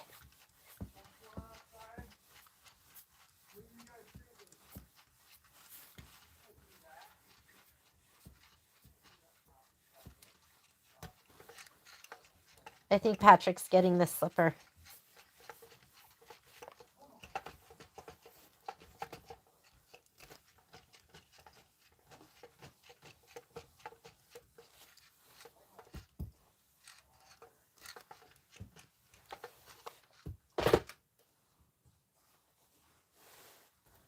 Wow, this is long. I'm going to have extra. And it's thick, so don't throw it away. If you have extra, use it.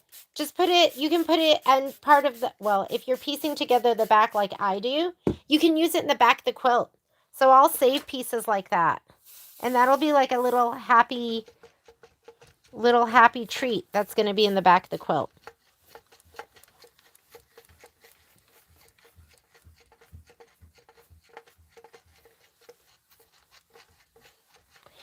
Da, da, da. Yeah, 21. So my kids, I don't know what, I have this group of mom. We're still really, really close. And one of the moms, her kids were born on the 15th of June. And then mine were on the 17th. And then Thage is on, I think he's on the, is he on the 20th? And then Claire was she August? Was she September? Claire was like August or September. And then Catherine, they were all like, you know, within like, 3 of them were within days, and then the other ones were within like a month. So we were thinking, and they've all kind of gone their separate ways, and, you know, they're very friendly, and they see each other, and they have like some similar friends, some of them. But we were like, why don't we just do another 21st party for them? It'd be so much fun. And I thought I wasn't sure if the kids would want to do that. If they'd be like, well, you know, they all want to do it, which I'm so excited about. So we're going to plan something. It'll be right after the quilt show. Let's get this out of here.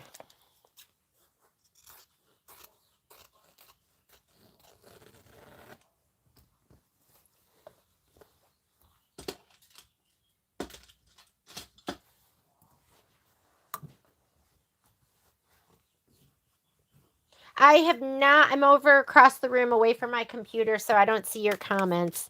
So I'll go check them out once I finish pressing this and trimming this and we start sewing it all together. You better eat your Wheaties, though. So next Monday, like I said, we were going to do Country Blooms this Monday, but I was still getting kits out to some people and designs. So we will be doing Country Blooms next Monday. And then 1 week off. And then we'll start Home Sewn. We'll have a prep day. We'll prep all three of the tiling scenes. And then we'll do one each week after that. Even the week of quilt show, because I'm going to need a little stress relief.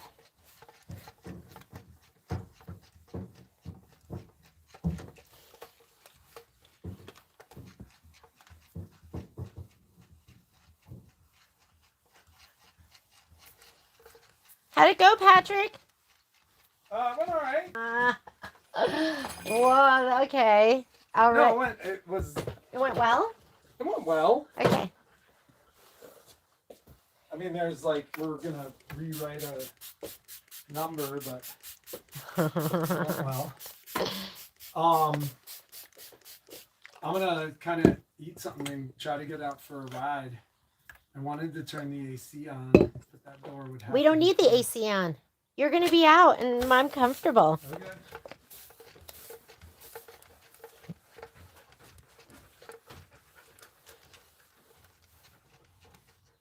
Long hair, not me.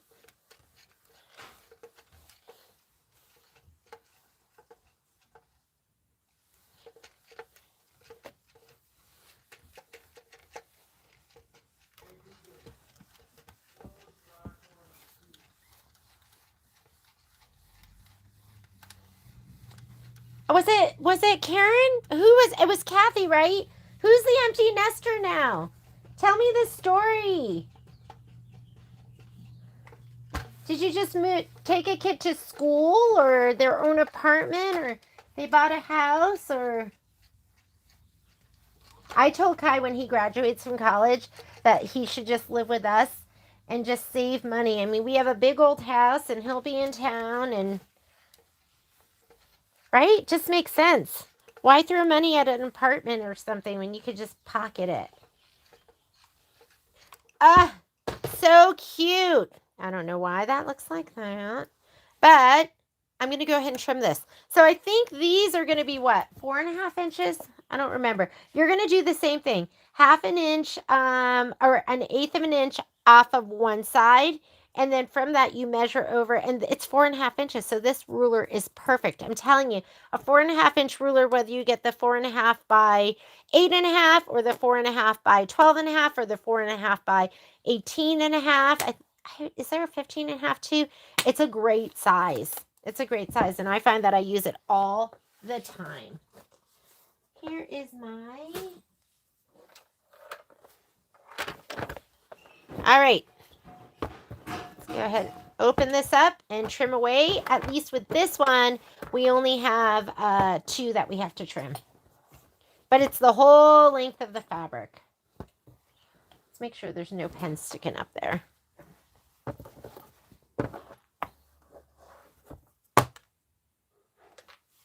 Oop, I like to do it from the front side.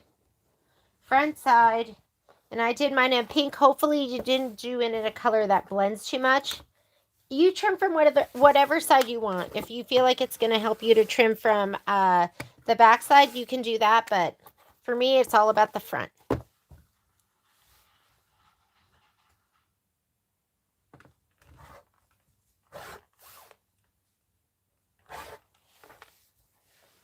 My child made a yakudan. Am I saying that right? It's like the Japanese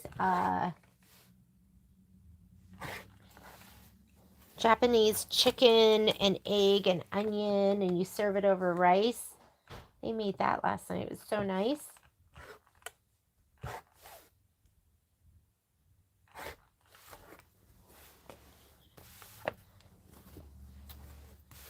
Lita, you trimming? You getting ready to put your borders on? No UFOs. No UFOs with A1 Vacuum and Sewing. Well,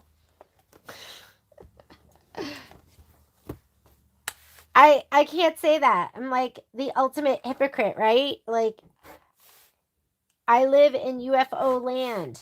My room, my sewing room.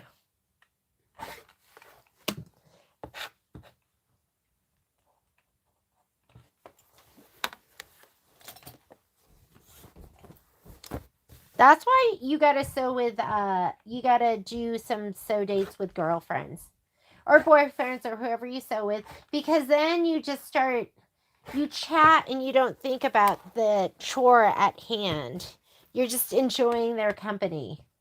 So you take the thing you want to do least and you go do it with your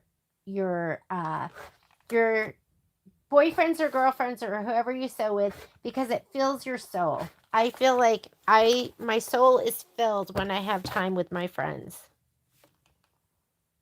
Luckily, I get to see all of you guys. The lines become blurred and I'm like, they're my girlfriends.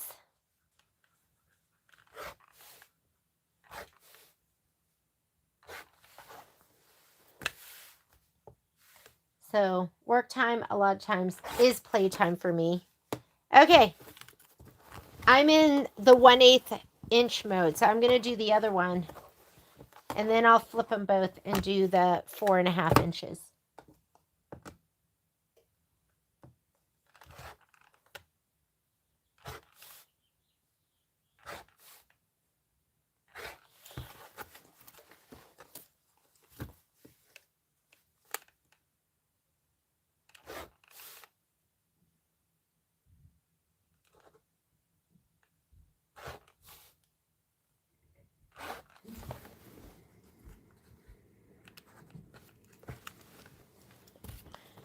Check and make sure you don't have any hitchhikers or things that are sticking to your fabric by accident.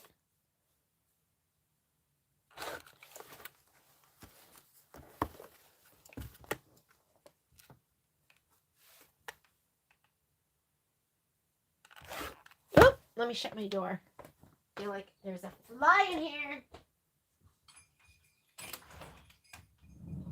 You want to come in? You can come in, but you stay in.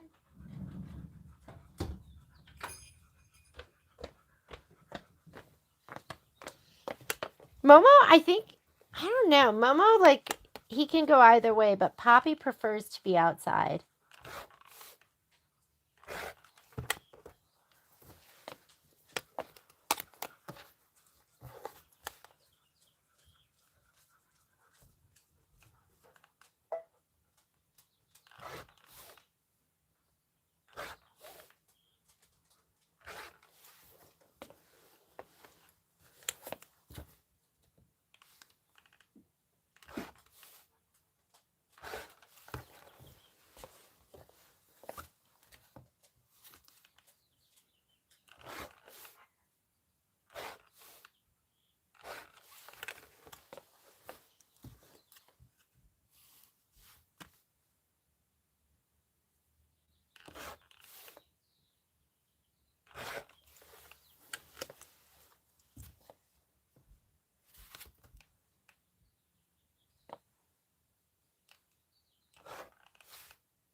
There we go.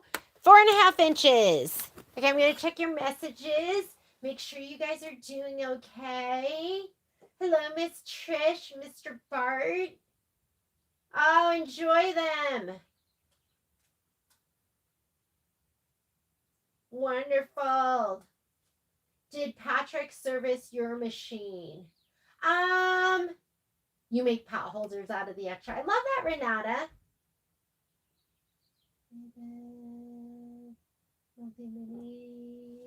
You're trimming good, Lita? Okay, so Patrick did well. I had Patrick when I was like, can you check my machine? Something's not right. And he took off. We looked for the obvious stuff, right? Like something big that was caught in the take-up lever or something.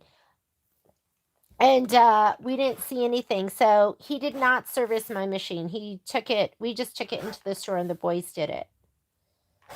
So this side, you're going to see that this side is 1/8 of an inch over. And this side is, it's just shy of 1/4 of an inch. You want to make sure, hopefully, that it encases, that you have, that as long as it's more than 1/4 of an inch, that you're going to encase that pink seam. You do not want that to be showing.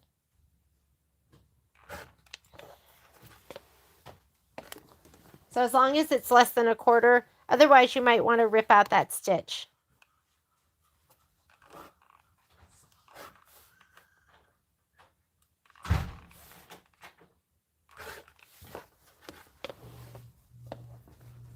Yeah, we took it to the store. I think Adam serviced my machine. He did a great job. And it's been sewing like a champ. I mean, when did we get these? And I spread the love on my machine. A lot of my mileage does go onto my 10 needle. I started doing a video on my 10 needle with that spring summer sign thing, and then realized that it was too big. I can't remember. One of them was too long for my 8x14 inch hoop. So I should start that today on when I'm working at, I like having something easy stitching. I'm going to stitch it on my Avenir.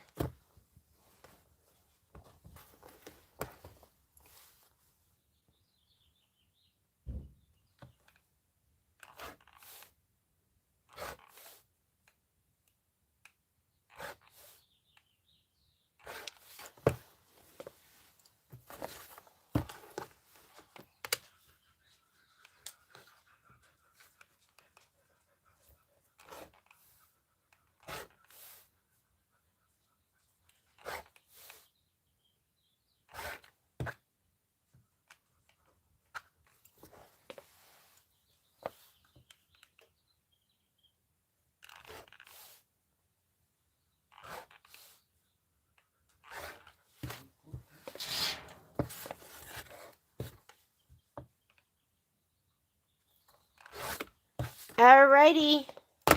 This is all garbage. I don't think there's anything substantial in here. A little bit of batting, but nothing I can use. Yes, I do sometimes throw things away, and that's what it's going to look like. And if this is a little bigger or a little smaller than 1/8 of an inch, that's fine. You just want to make sure that it's going to get encased by your 1/4 inch seam. All right, let's throw that to the side. Let me trim this last one, and we're ready to sew.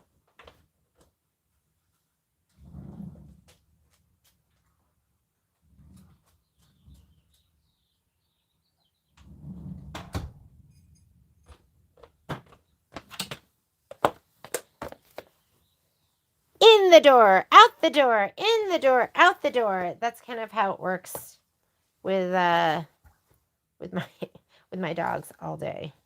How big are these? Are these big enough to do anything with? Nope. Trash. It's overflowing. All right, now we're gonna measure 4.5 inches.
All right.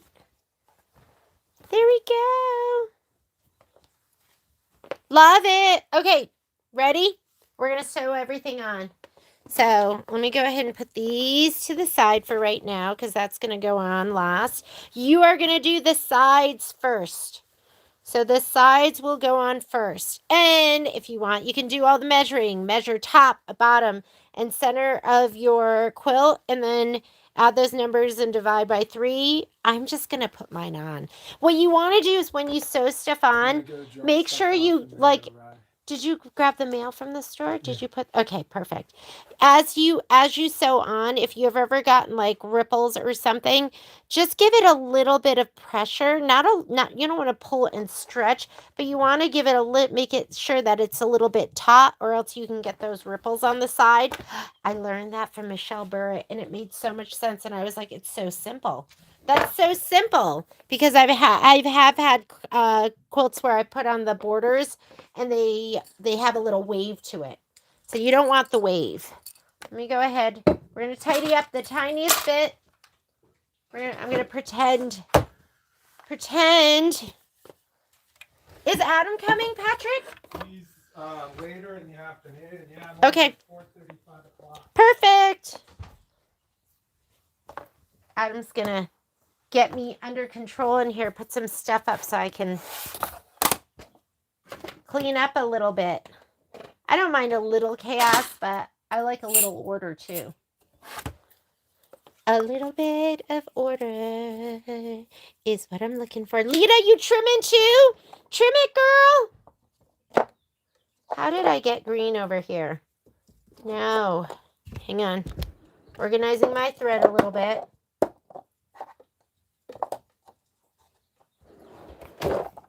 All right. Here's my Do you like how organized that is? Okay, here, maybe we'll bring it over here. This is the next thing. I'm going to finish this tonight so I can show off my pillow. And I wanted to, I want to have, a pretty flange. I think I'm going to stitch in the ditch so that the flange is, so it's prettier. I don't want just a flat pillow top. I should have ironed this too, right? So I did, and I will figure out all the measurements because, I did blow this up a little bit, but, let me cut this off. These are going to be my borders for that pillow. I did them in my, I did it in my 5 by, what am I talking about? My 9.5 by 14 inch hoop.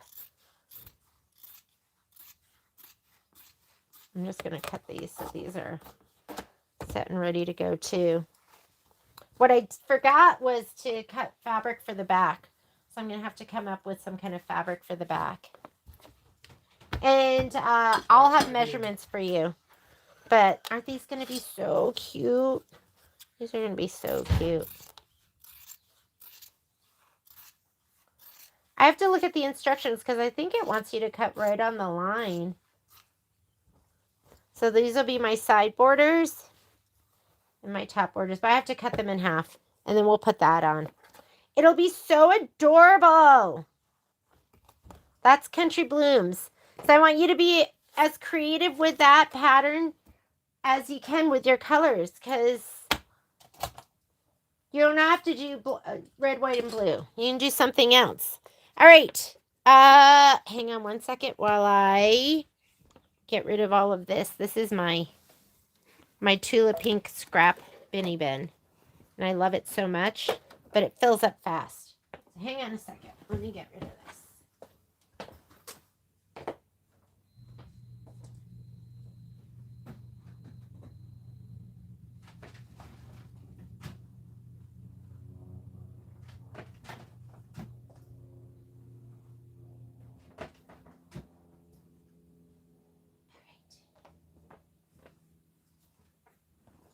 Hopefully there's no muddy footprints on my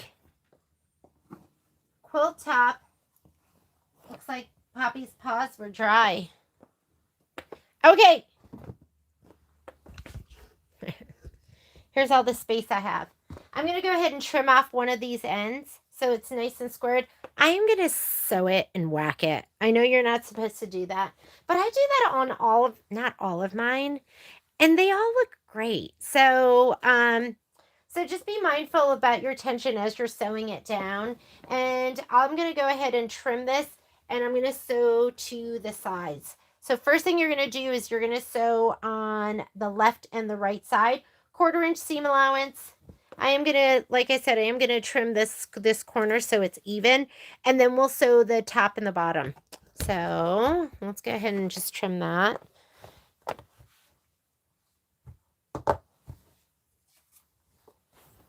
You're not supposed to whack it, but I'm going to. And it doesn't really make a difference with the bubbles. It's going to make a difference with the bottles, how you lay it down. And I'm going to do it so when I do the bottles, I'm going to do the bottom of the bottles on the inside left and right, and then bottom of the bottle on the top, and then top of the bottle on the bottom, so the orientation stays the same. But you could do bottom of the bottle all the way around. I wonder what they did. Let me look at the instructions and see how they did theirs. If they did bottom, like bottle bottoms facing in all the way around. Let's see if we can see it from the picture. Oh, I can't tell at all. What are you guys going to do? I usually like the orientation upright. Oh, look it.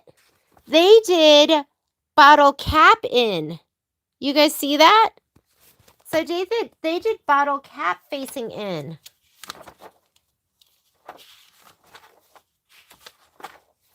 I don't know. I kind of like bottle cap out. They did bottle cap in. I wonder if they did bottle cap in all the way around. I might have to look. I can't really see from the pictures on this. See how they did bottle cap in? Bottle cap facing in. All right.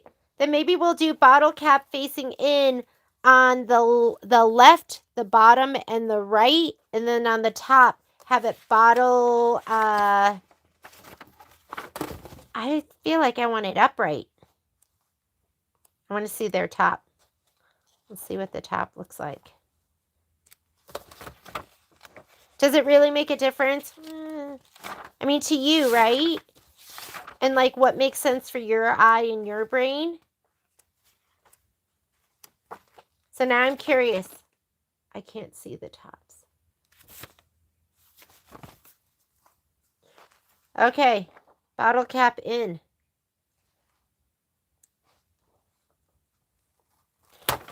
Outer borders. Trim. Refer to guide. Sewing the quilt together. I guess you decide. Decide what you want to do. These aren't going to make a difference.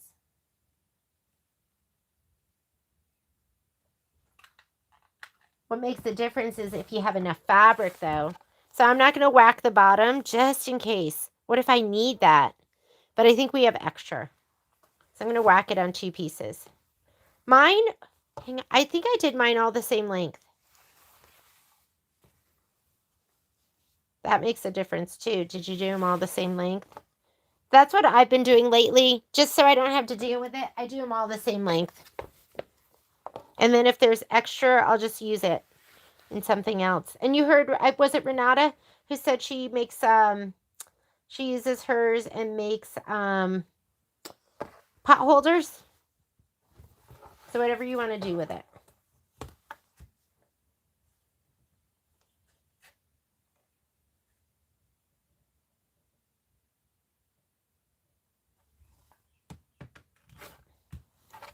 Okay, I'm going to sew these onto the side with a 1/4 inch seam allowance.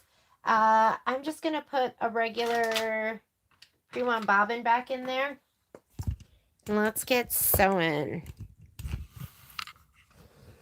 I'm leaving my stitch length at the I'm at 2.5. I'm going to bring it down to 2.0. I'm aggressive about that. I like it super tight. Here I am. I'm going to look at your comments too. I haven't been looking at them. You start your borders in the middle. Yeah. I should do that, huh? That makes sense too, because it'll just be working from the inside out. Oh, this is regular thread. Let me take this bobbin out. Like it a little bit thinner in my bobbin.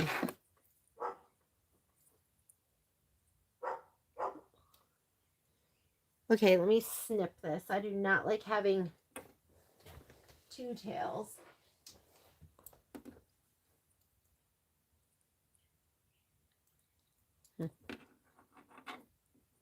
Kimberbell Snips, where are you? I miss you so much. Both of my precision tip tweezers, one set of both my Ginger scissors, my I just can't even believe that they're not here. Okay, I'm just gonna sew it down. I'm just gonna go from top to bottom. And then yes, I'm gonna just do this even on the top. We'll do a little lock. Hang on. I was like, why does that look so beefy? I am on stitch 105 for some reason. Let me go stitch 103. I was like, that looks way bigger than a 1/4 inch. And it was.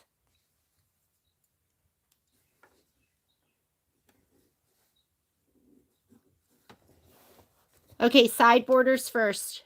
And then we'll put top and bottom on. And then side borders again.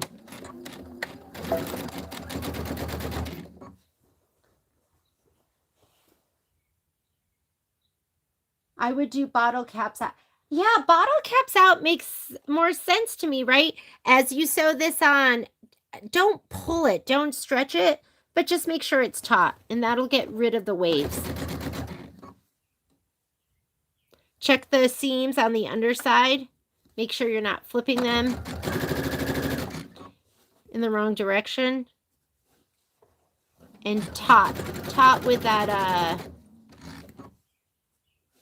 with your inner border fabric.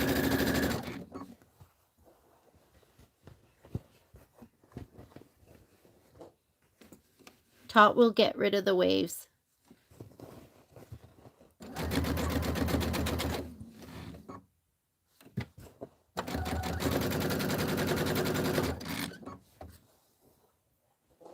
Stitch 100.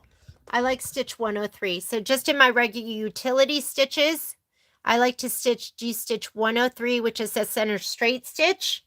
So I like to set it to 2.0, which is, I know, is a little bit tight, and turn off your auto lift because you want that foot to stay down to hold your fabric in place. Okay.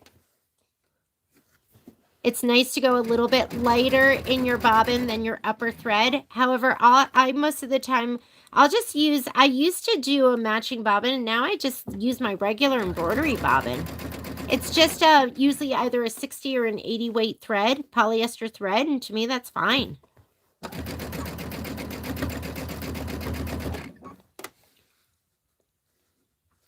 I rarely stitch with just like a 50 or 40 weight thread. Every time I do, I'm like, oh, it just feels so bulky.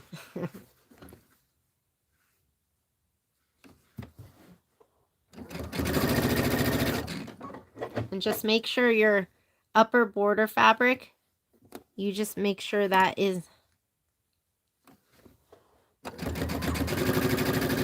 just taut. Okay.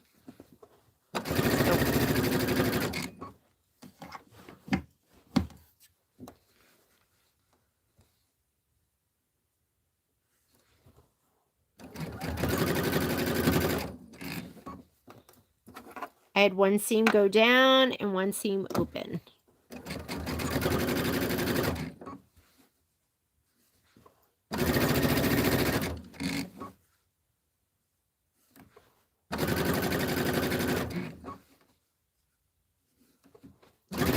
I don't sew super fast, and since I don't use pins, I just sew a little bit at a time.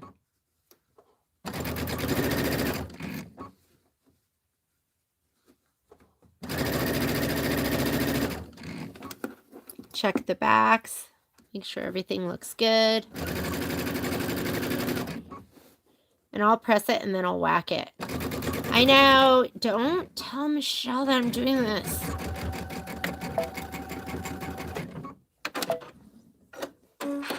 What is that foot that you were using? I'm using my dual feed foot. So this is my dual feed walking foot. This is the compact one. So if you have a Dream Machine or a Destiny or some of the older machines, I know, which they're not that old, but still they're older. The original one was bulkier, kind of boxier, and this one's the compact with the smaller butt. Because the butt, my fabric used to get stuck under the butt of the big one. It's not a big deal. Just flick it. Just release it, and it's fine. It's still an amazing foot, but the compact one's that redesigned where the butt doesn't hang down. What are you talking about? The sole? And this sole is the 1/4 inch sole, and it has a little flange. I personally love a foot with a guide. So this is, for me, the foot that I love to use, but you could use just like the open toe, or you could use the regular one and use the markings on the foot or your guideline markers or whatever. So yeah, this is the walking foot. Okay, I'm going to sew the other one on right now. Guess what? I'm flipping it this way, and I'll whack it. Don't tell anyone. This is how I do it. And if it's giving you anxiety, just do it how you like to do it. Don't worry. You do whatever makes you happy. I know. I should be doing what Renata said.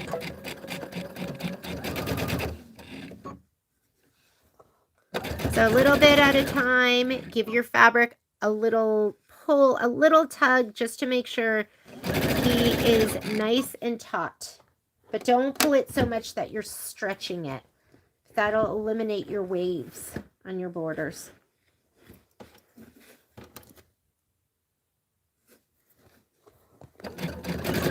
And if you want to see beautiful work, both Gail and Michelle do beautiful work.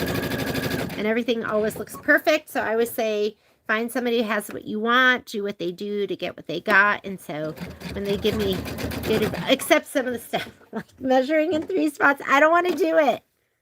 And I'm like, well, it always comes out great. So, but you know, I take time pressing and trimming and clappering. So I think that all makes a difference in my final outcome of my quilts. I take my time. I'm not racing to get this done.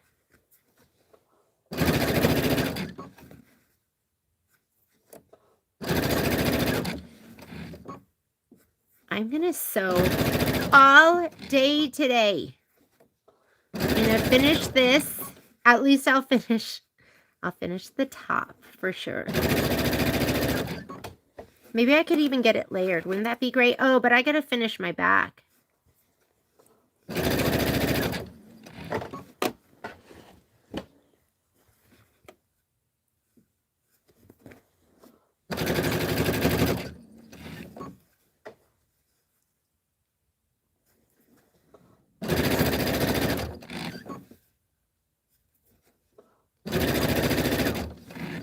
And by all means, if you're a pinner, feel free to pin.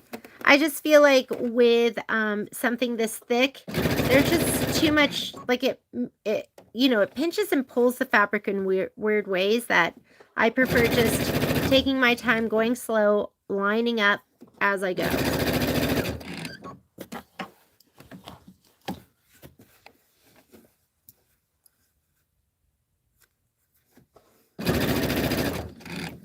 Miss Cindy, did you get rid of the company? Did you tell them it was sew time? Time for them to go? There we go.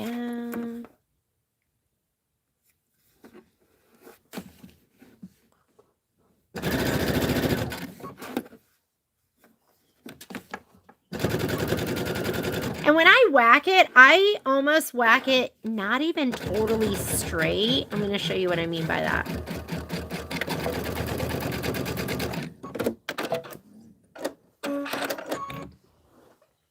All right. Let's come on over here. Whoop. Sorry, my foot was on that.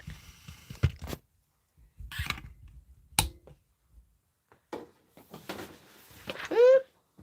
All my instructions are moving around.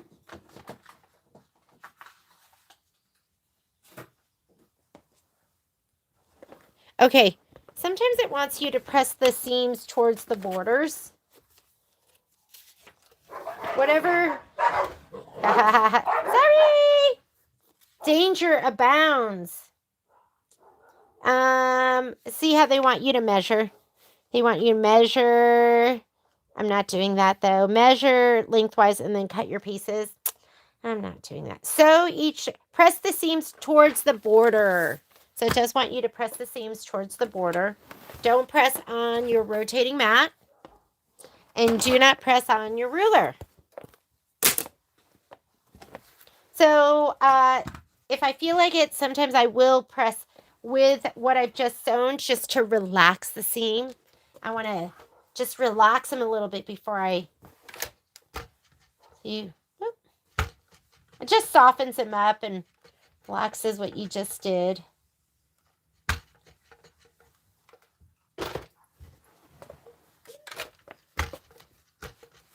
Oh, were you protecting me? You're so amazing. Thank you. And then it wants you to press it towards the border. So you're just going to flip it over just like that. Okay. Come on.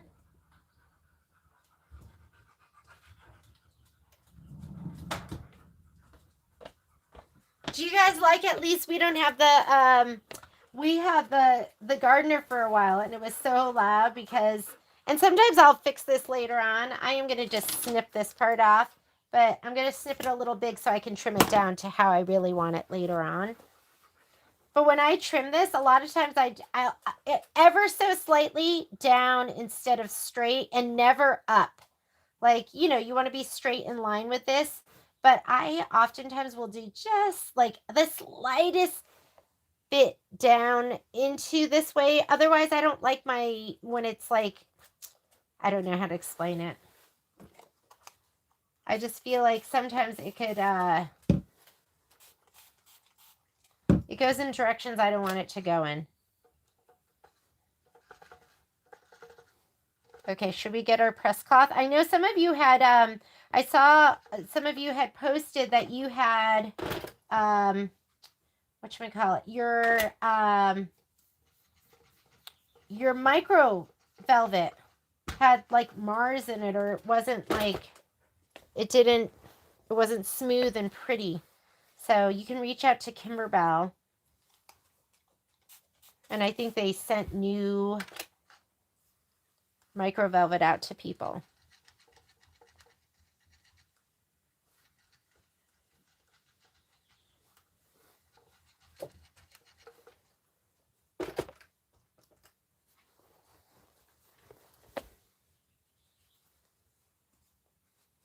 And I know some people talked about cutting your seams to 1.5 inches. I mean, not 1.5 inches, but 1/2 inch instead of 1/4 inch because it was easier to press open or easier just to work with. So if you find it easier, you can do that too. I've just always done 1/4 inch and haven't had any problems, but I can totally see how that might make a difference too. So whatever works for you, whatever makes you happy, I want you to do it. I know I always do 1/2 inch for my OEST, so why wouldn't we do it for this too, right? We could start. I'm going to cut this a little bit bigger than it needs to be. But what I was talking about is I rather this be a little bit shy this way than up and over. When it's up and over, you just get more fabric in those. Because I think when you press it, it kind of pulls and can pull and stretch a little bit if you're not careful.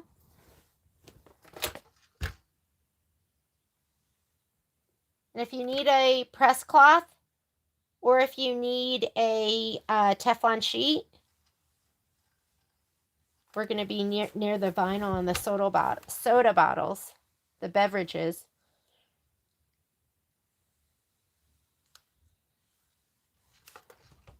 Okay, I'm going to press them open. Let's start here. And I am using Best Press for this part.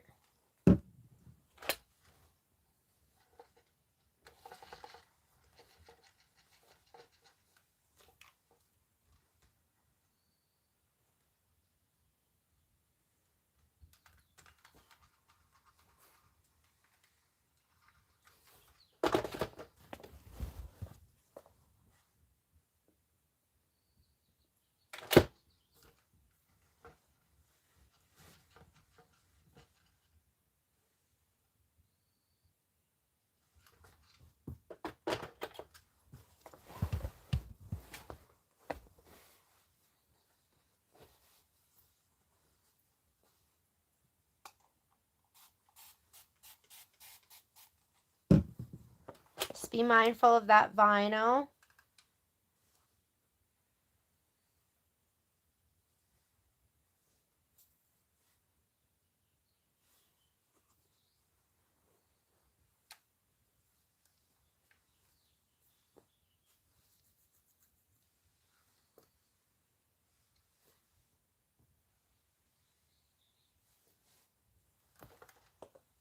All right.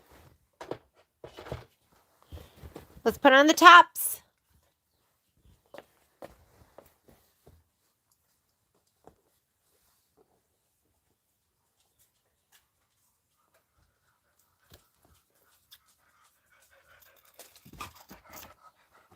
Hi, Pops.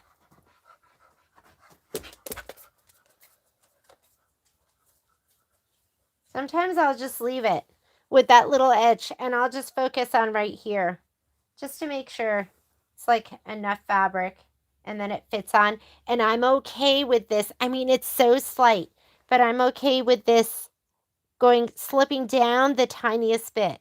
Like I said, what you don't want is for it to go the opposite direction. You want it to kind of, I'm lining it up with this edge. And if it goes down like a 1/16 of an inch, like that's what I prefer. Because when you fold it back, you don't have this corner that kind of sticks up. Hopefully that makes sense to you. And I don't care if this isn't perfect either. I'm just going to leave them on there. Or if we can trim them. Let's trim them off. Where are you, my rotating mat?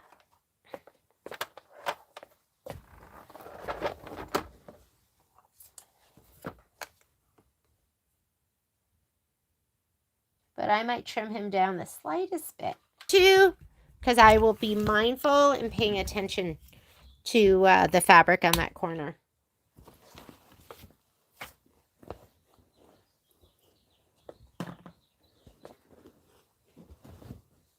How are we? You guys good? Let's see. Oh, so this foot plugs into the machine, and don't you have a don't you have a dream machine or something, Trish? Because it came with the dream machine. I'm pretty sure it came with the dream machine, and it would have been the bigger, compact dual feed foot, the one with the big butt. Does not come with your 3550 because it plugs in. So, you would just be using the regular walking foot with the 3550. I'm going to go that little bit over too. And then I can trim that if I need to. All right, here we go. But I feel like what you get with this is you get added control, stability, even stitches. You can control the dual feed. Although I just find that I just use it the way it's set up. I've never really adjusted those numbers.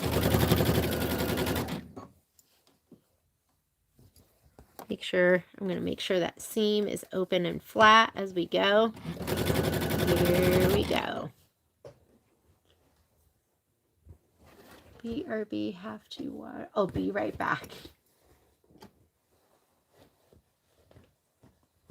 Oh yeah, you should have I forget. I think the original Luminaire maybe had the big butt one. And then the Luminaire 3 maybe has the small one. I think they had I think the original Luminaire had the big butt. And then they switched it. Trish, you gotta be using that fit. That fit's so good. I feel lost without it. I probably sew with this probably 90% of the time. And the only time I use the regular soles or the regular feet, or the regular ankle, like the only time I ever use this is if there is a specialty foot that attaches only to this. Because with this foot, you can only use the 1/4 inch stitch in the ditch. There is the open toe, the regular zigzag that comes with it. There is a couching, but there's no like zipper or button fitting, so you have to use the regular ankle when you're doing those. Again, little bit of light pressure here. Pull it just so it's taut and not where you're stretching the fabric, and that will eliminate your waves. The waves in your border. And check underneath when you get to these seams. Make sure they're laying in the direction you want them to be laying.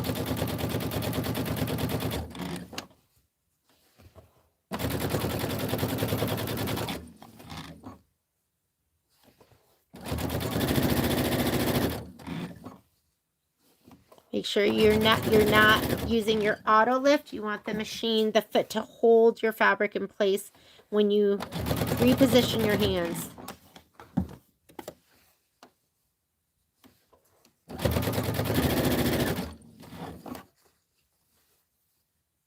I love this fabric. This fabric here to me is so sweet. We don't have the whole line of the Sippin' on Sunshine, but I got that because it was just like so adorable. Okay. All right, here. I don't know if you can see this, but mine comes down and probably like a 1/16 of an inch down a little bit. Because when you press it, it's going to, I don't know, it'll move it a little bit. So I usually try to go down to the tiniest bit in those corners. Hope you're not getting the shoulder view.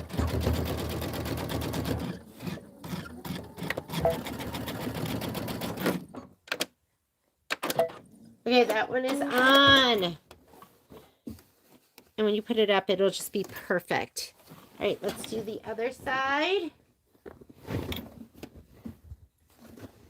I'm not even going to trim that. I'm just going to be mindful of that fabric being up a little bit. I know where I want it to go. Oh, do you guys not have sound?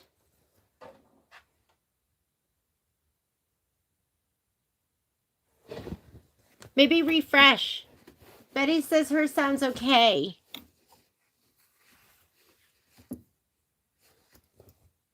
Oop.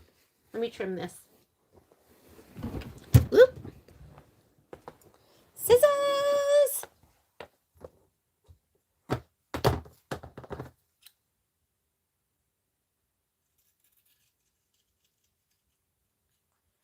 Coffee. Coffee, coffee. I drink the same coffee all day. Hi, Mama. Okay, sorry. Sorry, hitting the tripod, getting positioned. Foot is in my, I have set my, I put my hoops in like a super fancy Amazon brown box. Okay, here we go. And I'm sewing to the edge of my border strip, not to that little piece that's sticking out. I'll whack him off later too. Oh, God, that didn't sound good. I'll whack off the border of the end of my border piece. Sorry.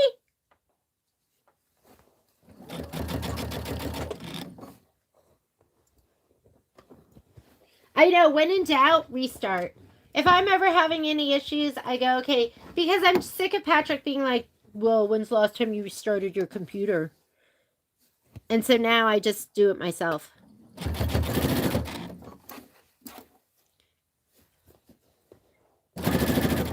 Okay, this piece a little taut. On top. Your border, make him a little taut.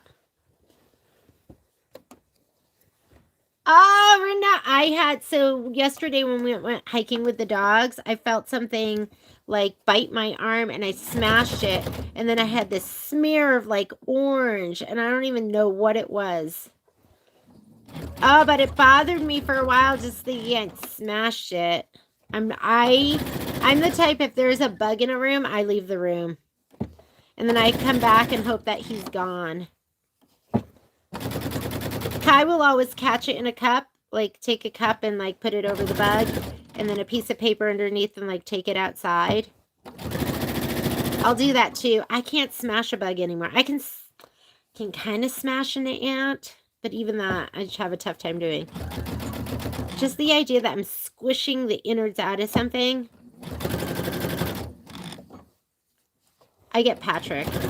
I get Patrick to do my dirty work for me.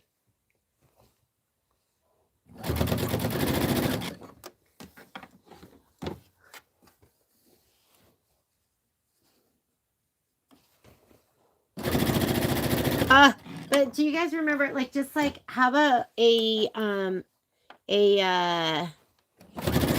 like a caterpillar or something super juicy?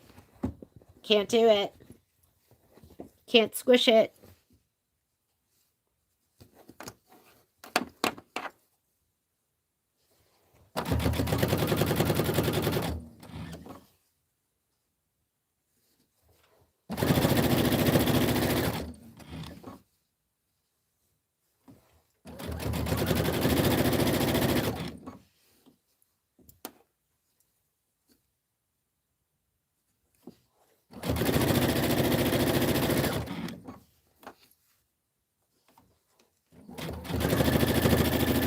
taut, not tight.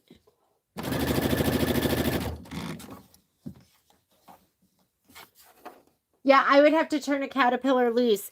I miss we had so many caterpillars growing up.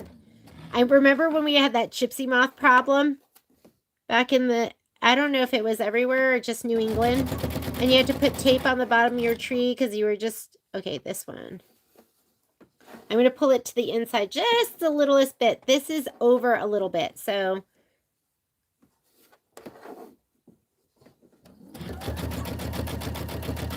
So I'm matching up to what makes sense. I didn't whack he's not totally even. So don't worry. He wasn't even to begin with, so it's okay that I'm not totally even. But we don't get caterpillars here like we had them back east. I mean, we live in high alpine desert in Nevada. So that makes sense, right? That we wouldn't have that. What a mess this table is. Whoop. Okay. I'm going to cut off ends.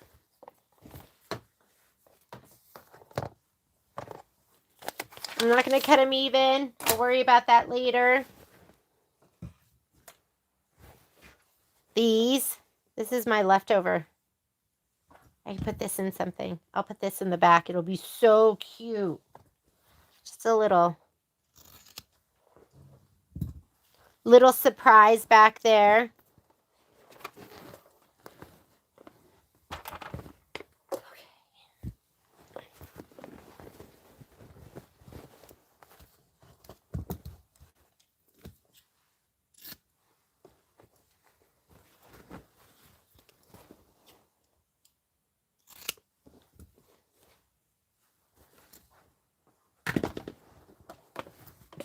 Okay, same thing.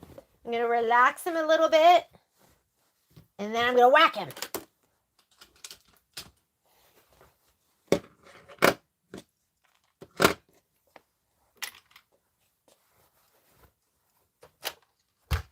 Oh, I think I already did these. I did these. I just didn't do the strawberries. What's this? And don't put your iron like fully down on that vinyl. So you might have to get a little press cloth or your Teflon sheet. I use the gypsy quilter. No, not the gypsy quilter. The goddess sheet is the pressing sheet I use. He's probably with all my favorite cutting supplies because I'm not seeing him out. Somewhere I'm going to find. It's just a lot for me to lose. I've never lost that stuff before. I was take it to the store, bring it home, take it to the store, bring it home, and it is MIA. How are you doing? You have a full view there? Okay. Press it back.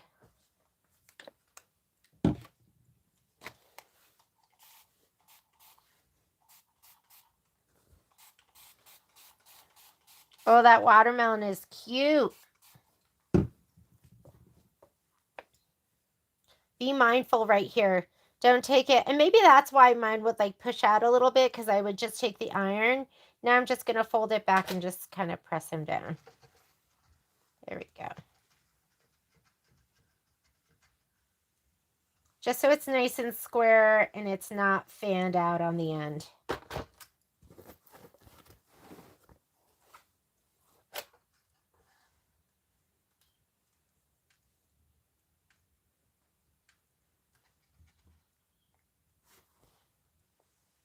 You guys seeing nothing but my arm in the way? Sorry. So I like to go get boba on, well, usually I do it on Sundays. And, but my boba guy, if you're from Reno, you've got to go to Honey Bakery. It's the best.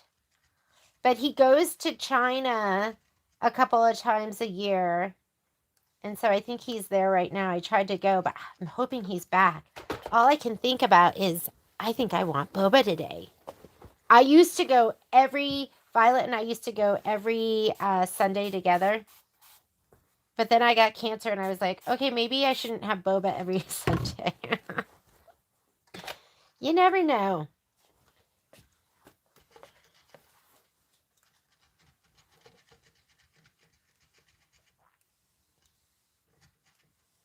So now I go maybe like once a month. Sometimes I go twice a month. It's a guilty pleasure for sure. Oh, hi, Pops. Dogs have settled down.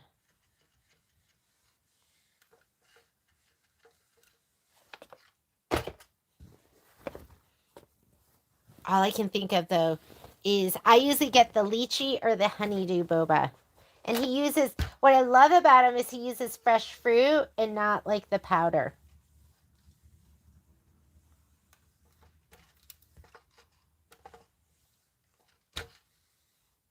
Relax.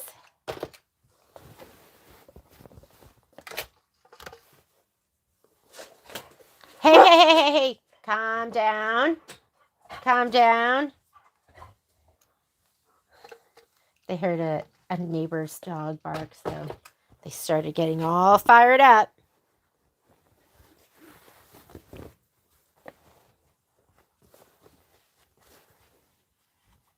How cute are the dragonflies on this? Are they just adorable?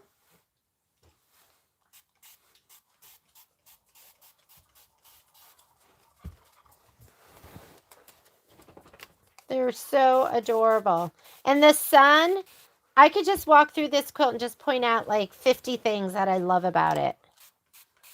I mean, these like super sunny pinwheels with the gingham.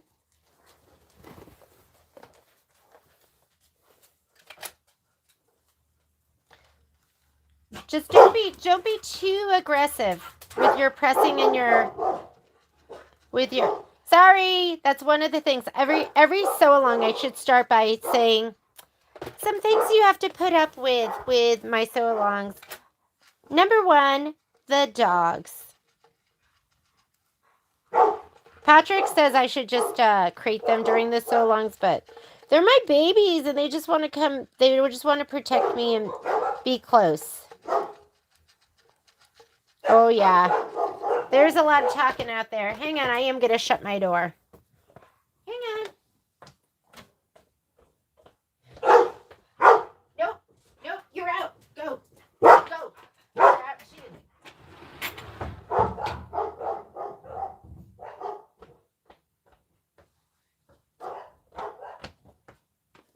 Okay, you have to put up with the dogs. You have to put up with some occasional, I might serenade you.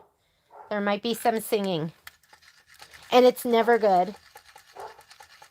On Mondays, that's when our long guy comes. So there might be some of that too. And then when I'm working you through a project, sometimes I turn so chatty, I make a mistake. You guys usually catch it though. Usually catch me making the mistake. Overall though, I feel like we have a fun time. Mita, are you there? I'm hoping you've probably finished. I think this was Mita's first I think it was her first Kimberbell quilt.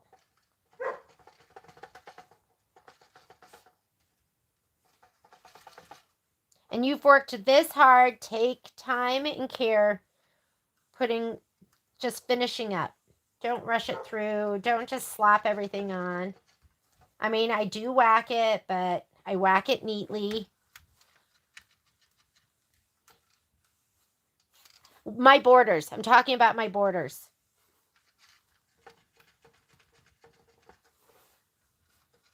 I'm just pressing it till it's dry.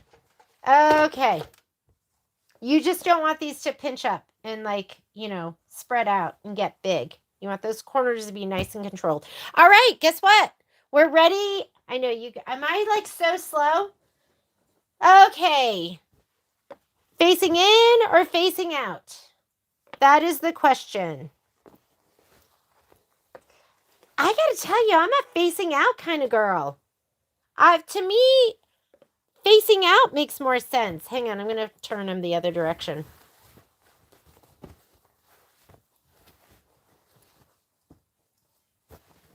Yeah, I'm facing out. I'm doing the bottle butt side in, and I'm going over. I'm going to, and then I'm gonna do it this way on the top, and then this way on the right side, this way on the left side, and the bottom, I'm gonna do the bottom with the bottle cap tops in, or facing in, so they're right side up. That's how I'm gonna do it. That's how I usually do it with them. But if you want to do butt side all the way around, you could do that if that looks better to you. Should I do that on the bottom? No. I'm going to do it so it's going to be like this on the top and the bottom. Questions? What are you guys doing? I need to watch the replay. Oh, you had your granddaughters over. How old are they? How old? Okay, I am going to trim this beforehand. So I'm going to trim just, let's see, just this top edge.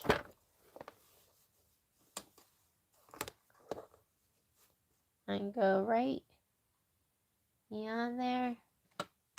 Get it nice and flush. And then we can trim it more if we need to. Can make it look even better. So I'm going to do this to start here. And then the one on the bottom. Trim this too.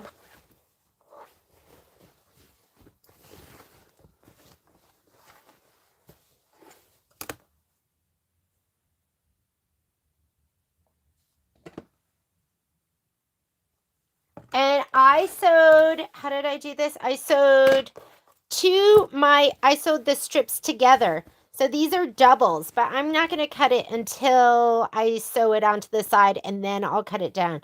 But I cut that piece in half and sewed it together on the short end, and then did 2 rows that were super, super long.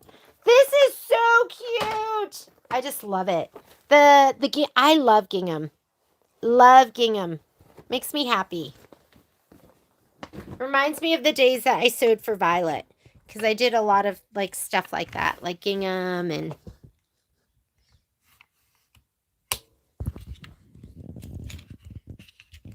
how's that? Is the view okay?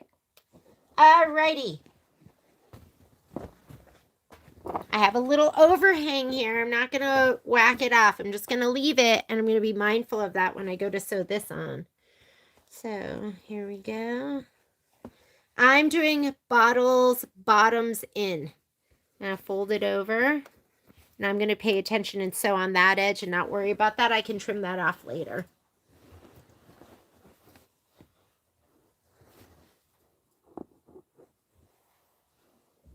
Here we go. Yeah, don't you think? I don't know. Bottle caps into me. I'm not jiving on that.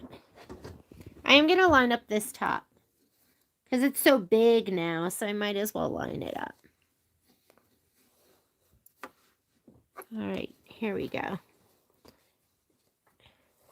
And again, I just take that edge and I go, I mean, barely. But I think because when you press it out, it likes to, depending, maybe it's because of me. I'm like, I'm so aggressive about it. Okay, here we go. And don't let this gather here, or else you're going to get these waves in your border. Just make sure you just pull him taut. And if I feel like that fans out, I'm going to trim him.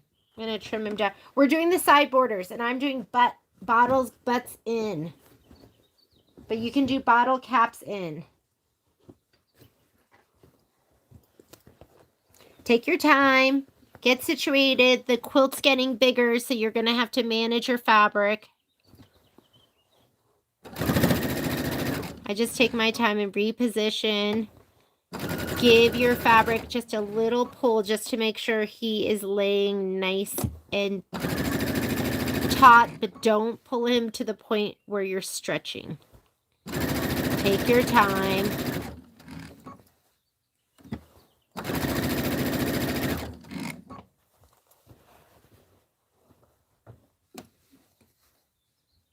Hi, Miss Chris Kick. Where are you from? Where are you from?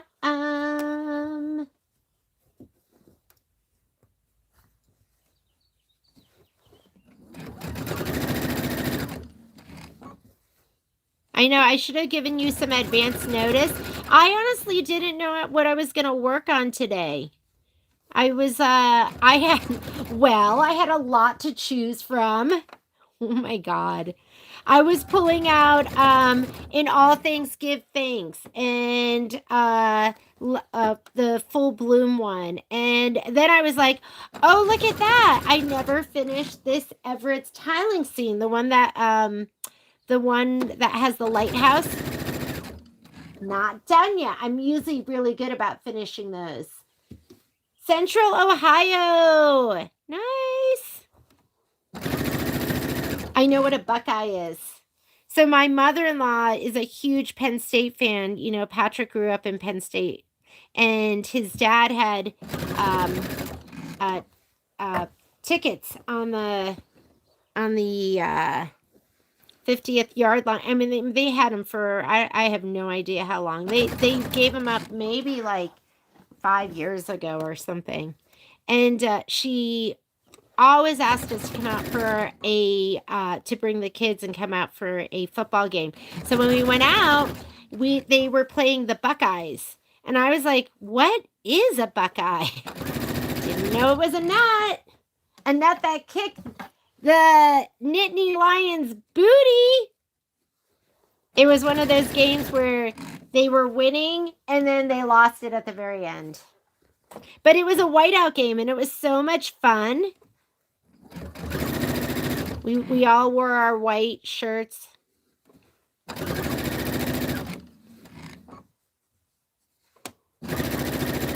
You know, I'd never been to a game like that. What is that stadium holds like 100,000 people?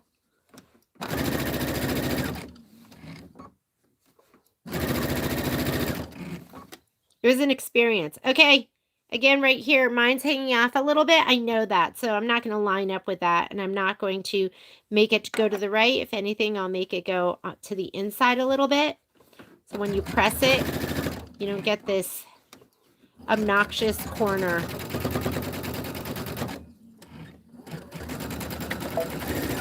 think that's kind of where the back stitch is. And then I'll cut that. I'll trim it even later, but for right now, we'll leave it. And I have all of this left to do the other side. Ohio.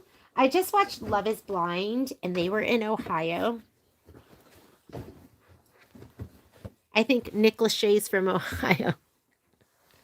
I can't help it. I like really bad TV. And I just love the idea of being in love. So I love that show because everyone falls in love. Instantly, you're like, wow, they're falling in love. Okay, the butt of the bottle. I guess I could call it the bottom of the bottle. I want the bottom facing in for me. They have it with the tops facing in. I'm going to just fold it over. I am going to line it up on the top a little bit. This, it wasn't already in line, so I'm moving. This is up a little bit because I wanted that part to be at least flush. And I'll trim it back later. I'll trim it and make sure everything is perfect. It's not perfect right now.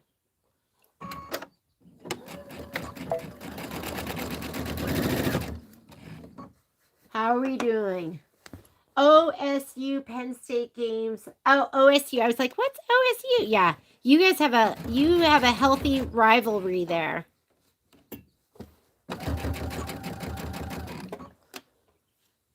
But it was fun, and the halftime show was fun, and what my kids didn't like is like those benches are like small. So my son, he was probably in 8th grade then, and just had like the littlest, tiniest butt.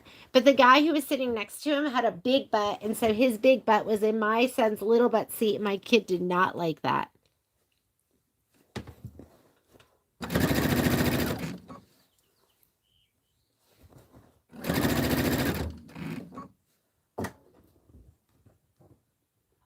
my God. I got to show you something, Trish. Hang on.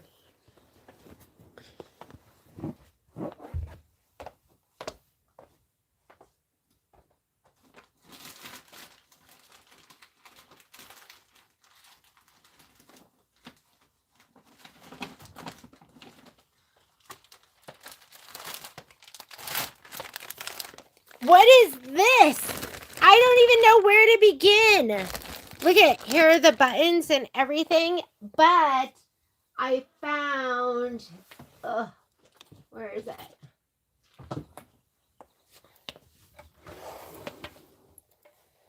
I couldn't even start to go through this pile. But this has, I think this is September's cutie. Look how close I am. I just have to sew those on. And then I was like, oh, so delightful. Look how close I am with that. And then this, life is better in full bloom. What is this? And then what's this? Is that shout hooray? Oh my God. Look at that. Shout hooray.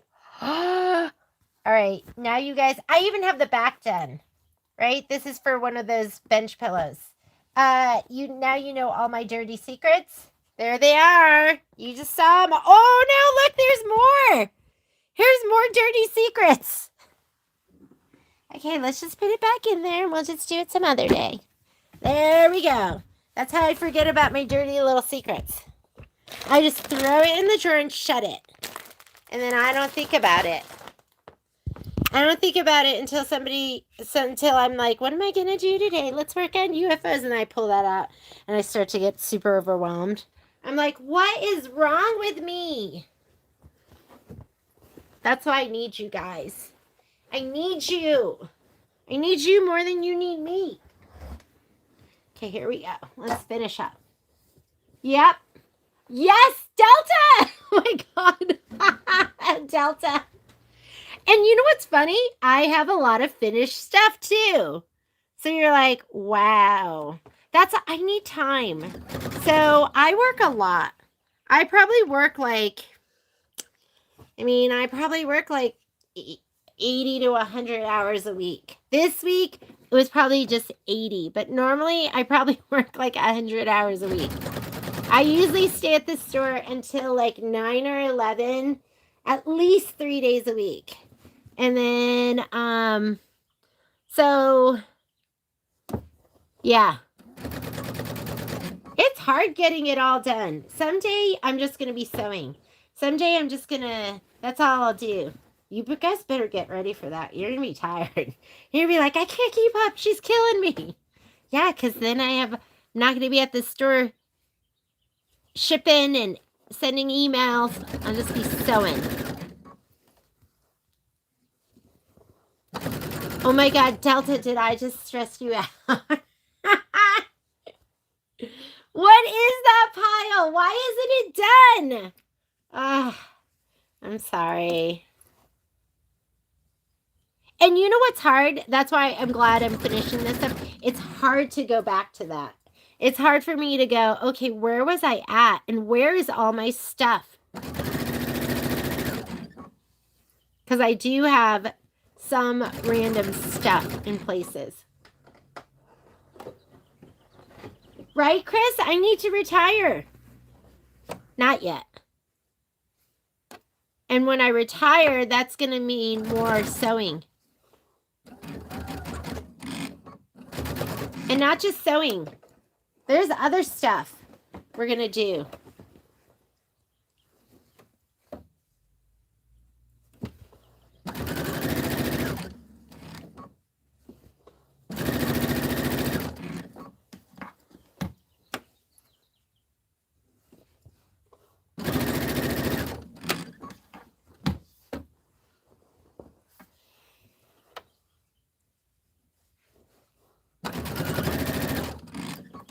Maybe this Memorial Day weekend is the weekend I'm going to dedicate to Soul Blue. Because I got to, I'm excited. I've been thinking about it and percolating about it. I need to get some, I want to do some gold fibers in the middle. So.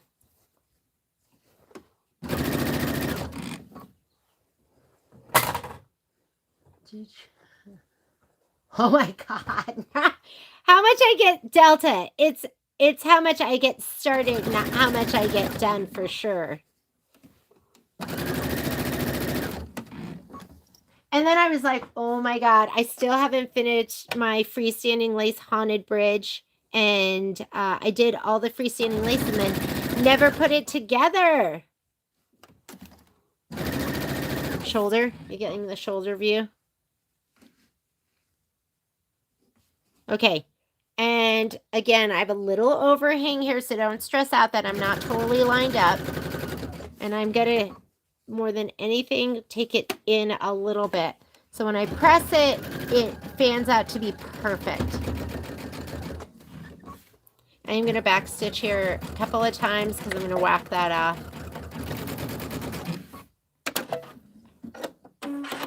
All right, let's take it over here. No, there's so much.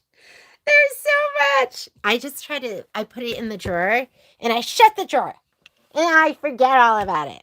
I'm like, oh, I feel like I worked on that. It's kind of like a movie. Sometimes I watch a movie. I don't even remember watching it. I'm like, oh, did I ever watch that?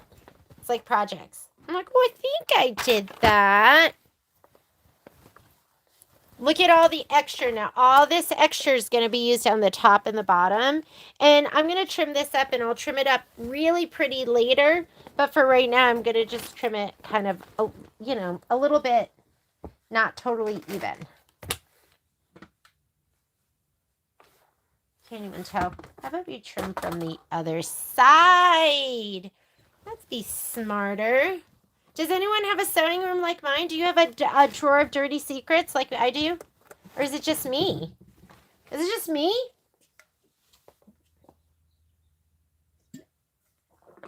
Not only do I have drawers of dirty secrets like that, I have shelves. I have bags. I have all sorts of stuff. I'm just going to cut this, and it might be a little bit longer because I want to make sure I can deal with it and make it pretty how I want it to be pretty. Okay, what do I have here? Here, I just trimmed, and I'm going to trim this side.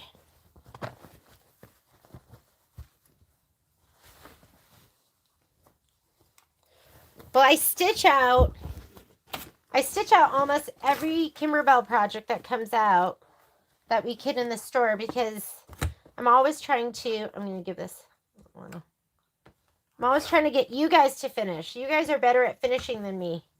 Okay, we're going to press. That's why when I was like, oh, I'll just work on a UFO today. I literally started pulling stuff out, and I also had stuff all over the place because I had to rearrange a little bit. Anyhow, it's getting bigger. Your quilt is getting bigger.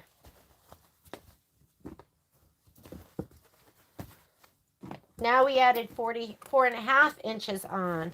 It'll come out to 4 inches. I'm going to give this just a little press here just to relax him. I'm going to whack it. Relax. And then whack.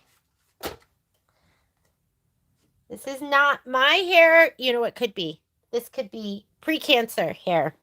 Every once in a while, I'll find a super long hair somewhere. And some of these projects are from those days.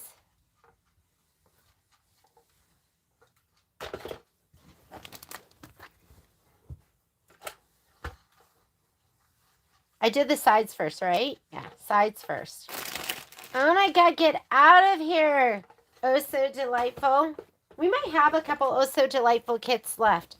Or might have sold them all. We did one last round of them.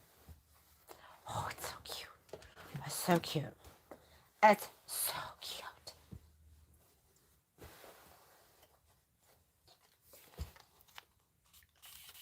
Oh, you don't even want to look in the drawers over there. in my thread tower. Because I have over there, I have Hello Sunshine. Yep, it needs to be done. I have Quilting Through the Seasons. I finished the main quilt but haven't done any of the embellishments. And somebody was like, why don't you do the embellishments, like just do springs and then do summers? But I think for me, that would make it harder. Like, I think if I'm in the mode and I can, do like things, that would be easier.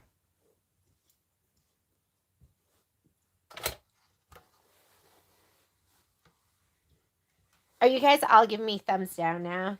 You're like, thumbs down, boo, UFO hoarder. Oh, man. I would cut these, like, if you're whacking them like I am, I'd cut them down later. Like, let them overhang a little bit on either side so you can make sure it fits right. You want to have more fabric than not enough.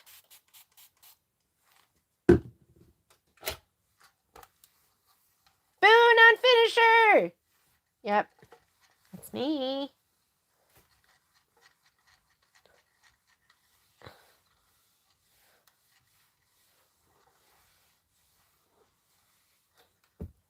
Alrighty, let's press the other side. Is this looking gorge? It is so beautiful, and that Hala shimmer is absolutely to die for. You're gonna make him relax first, and then whack it. Relax.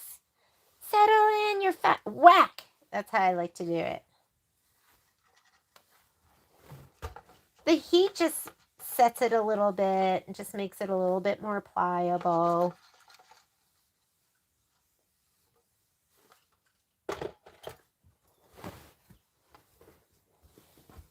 Oh, look. I might have to stretch him.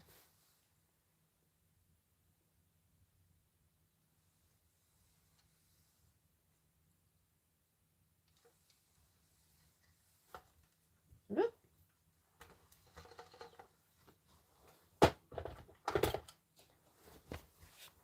Lay him down, fold him over. Little best press now. Just to set that seam, be mindful of the things that you can melt, like your vinyl. The Hala shimmer can take a little bit of heat. Don't leave your iron on it.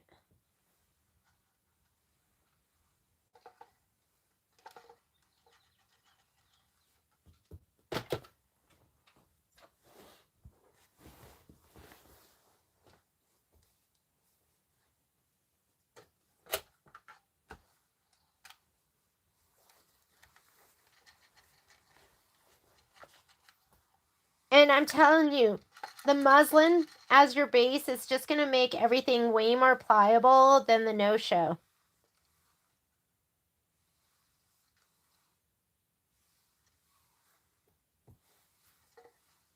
I watched this video last night, and it was this boat swimming next to a pod of dolphins, and I was like, what is on that dolphin's head? And I'm not lying when I say the dolphin was wearing an octopus on its head, like a hat. It was like the funniest thing that I'd ever seen. I was like, what? I was like, that looks like an octopus. And then I was watching it, and then they said that that's what it was. Like it was like a shower cap or something. It was so funny. I was just thinking about him. Okay. Oh my goodness. This looks so good. It looks so good. This is a really sweet kit. All right. I'm going to do bottoms in again. So bottoms in. We should have plenty of fabric. Yeah. We have plenty. And I'll start with this end. And part of me is going to eyeball. Part of me is going to... I'm going to have that go over the edge a little bit. And then we can... I want to make it straight. And I want to make it come along this edge. And that looks good. And I always like, just pull it down just the slightest bit. I'm going to make this go over a little bit. Okay, I'm ready. I'm going to sew this on bottle bottom and in. And then the other one on the bottom, I'm going to do it with the top. So it's facing up. So the tops and the bottoms are going to have the right orientation. Okay, to the machine. The machine. We are close. I haven't even been paying attention to the time. How are we doing? Happy Monday to you. 1:13. So I'll probably just sew this on. I didn't even do my binding. I don't even, what was the fabric for the binding? I don't even remember. I have to look for it. Good luck finding that. That's why I don't finish. This is not my fault. I can't find my binding strips. That's all it is. Did Violet make your... No, she didn't make this. Violet does, she's more of a wire wrapper. Like if you look up there, there's a whole bunch of jewelry. A lot of that Violet made, and then I make stuff too. I told Violet when I have time that she and I are going to we're going to take a metalsmithing class. I've always wanted to. I did jewelry. Like, we had the best art classes. I took jewelry in high school. And, we soldered and we did, we worked with sterling. I can't even imagine how expensive all that stuff is now. Must be crazy. I mean, gold. How expensive is gold?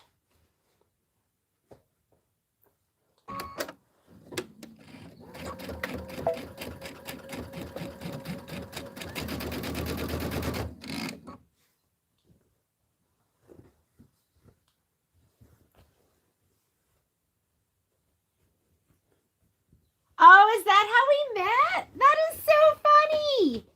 That's when you guys were road tripping. Okay. Slight tug on your borders. Slight tug. Just gonna...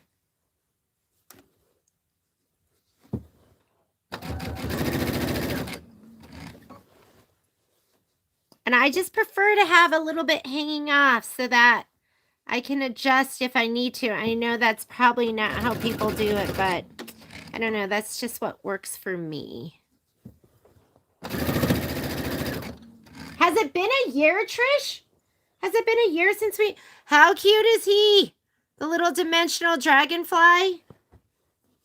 This is a very sweet quilt with some really fun detail. I mean, the embellishments. I feel like I could do a whole nother quilt with my embellishments. The embellishment kit, I have so much left over. Like, I barely used any of the, like, the wovens.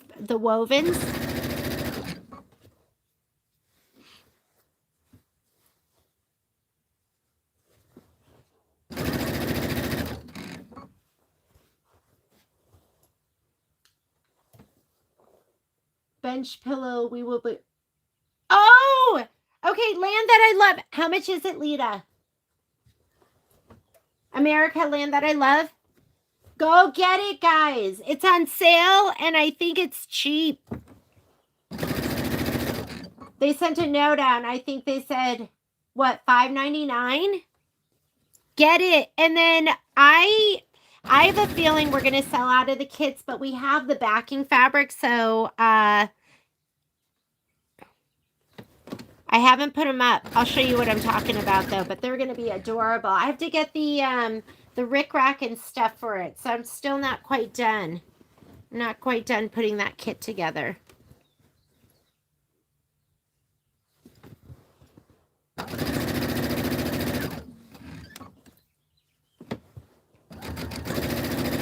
I think I'm going to do like a pre-class video where I piece the sides, and then we'll do the embroidery together in a sew-along. $9? $9 is a great deal too, because I think they were, what, 40 bucks? I'll show the pillow to you that Lita's talking about. That's a fantastic deal.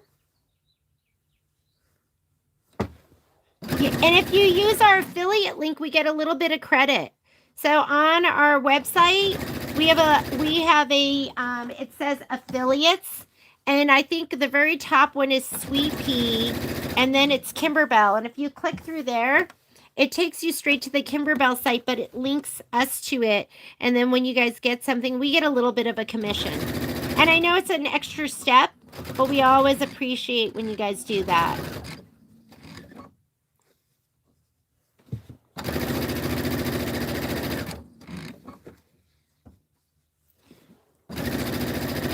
And then you can always use your own fabric. I know you guys have something patriotic in your stash.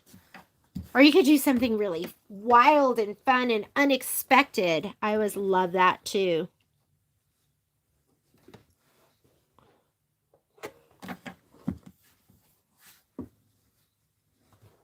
Take your time. Just make sure your edges are lined up. Give your border fabric a little tug just to make sure it is not that you don't leave it just flat. You want to just make sure it is taut.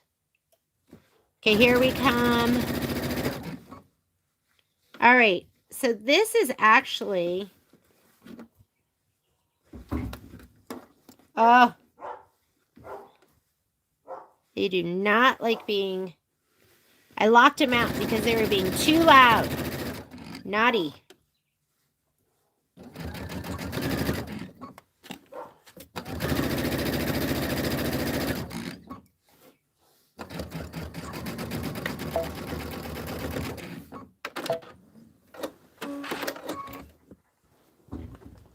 Hang on a second. I'm going to get the pillow and show it to you. Land that I love.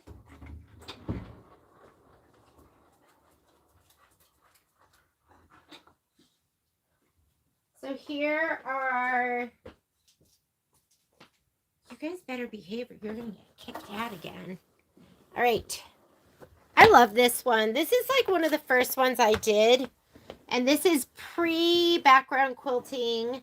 So you're going to see I did my attempt at, so here's the pillow.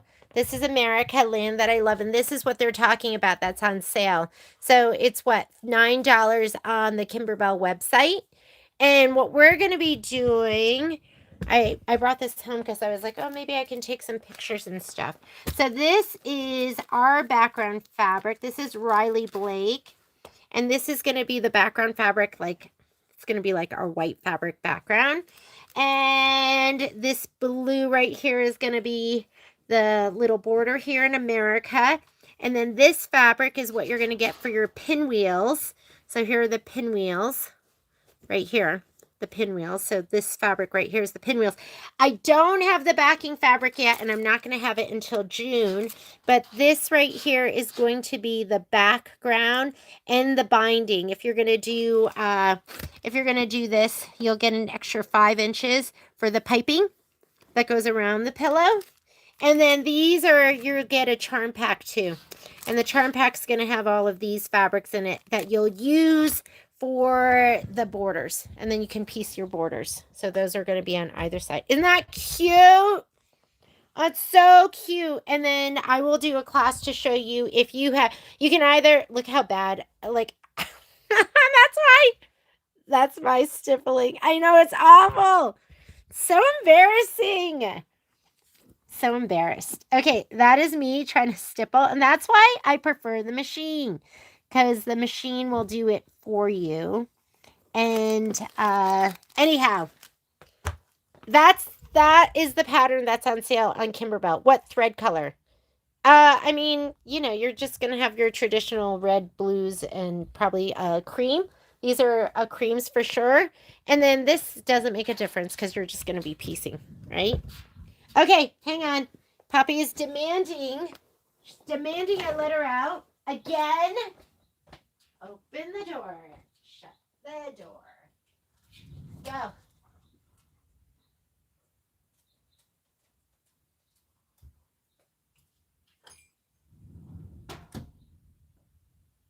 I'll put together like a little thread kit for it. Yay! All right. Now we're going to do the bottom.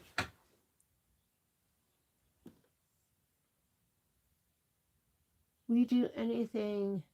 We'll only have 10 projects in the queue. I know. I try not to put too much out there for me because especially if there's kids, because we still have to finish stuff up. All right, I'm going to sew this on. Make sure you lay it down first. This is the bottom, and that's going to be bottom to bottom. I'm going to do it so it is tops. So the orientation is right when you look at it, that this is upright and this is upright. You can do whatever you want. I mean, I did this in the opposite direction that they had it in the book. So whatever. I'm going to line this up. I'm going to line this up, and then I'm going to just give it a little tug down a little bit. The slightest bit. So when I iron it, it doesn't fan out too much. I haven't even thought about the thread colors. You'll need like a gold and some blues, like a darker blue, a medium blue, some kind of red.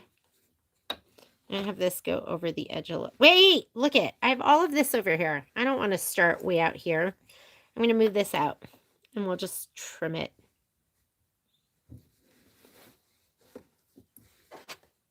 Line it up. I'm going to line it up here so it naturally goes out. And then I might just pull it down just the tiniest bit. That was like an 18th. An eighth of an inch, an 18th of an inch. I wonder where Violet is. What time they leave? 10:30? So maybe they're in like Elko? Elko? I told her, I was like, I'll get you lunch. But she went out to breakfast with her grandmother. And she was like, I have leftovers. So I'll probably just eat my leftovers. I love road tripping because I go and get McDonald's.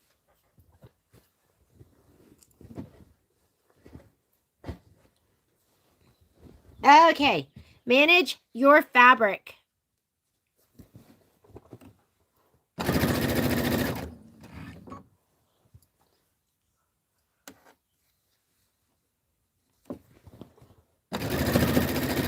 I don't have nice, pretty, like, stippling where it's nice and, like, bubbly. I have a lot of weird stuff going on in my stippling. It's just, I'm just not good at it. It's okay. It's okay. That's why I love Design Center on your Baby Lock Machines IQ Design. I love, love, love it. And so this one's old school, no background quilting.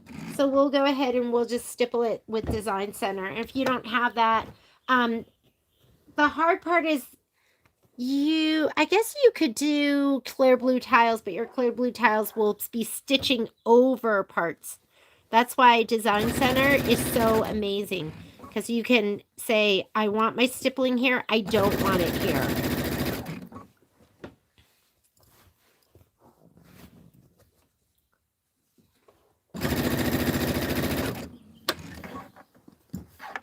So I am going to finish sewing these borders on, and that will be it for me.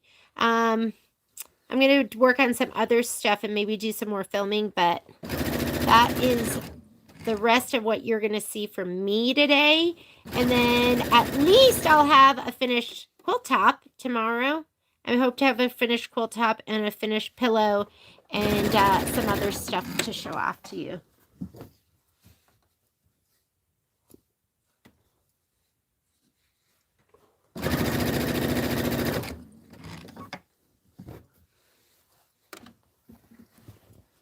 Oh my God, this is so cute. The other thing I'll do is I'll turn on the boob tube and then work on piecing the back of my, it usually takes me, I'd say it takes me about 2 hours to piece the back with all the leftovers.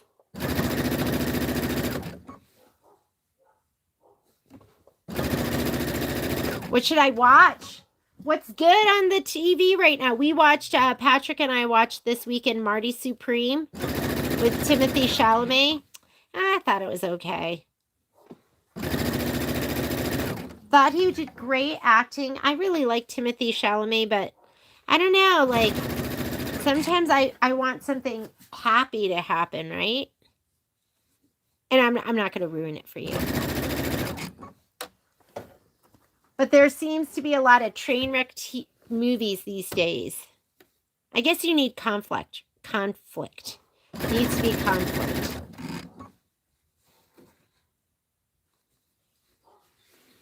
Okay.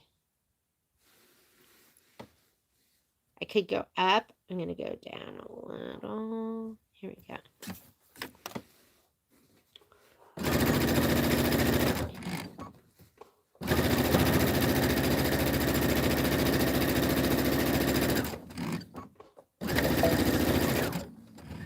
Alrighty. I'm going to press and look. Let's press her up.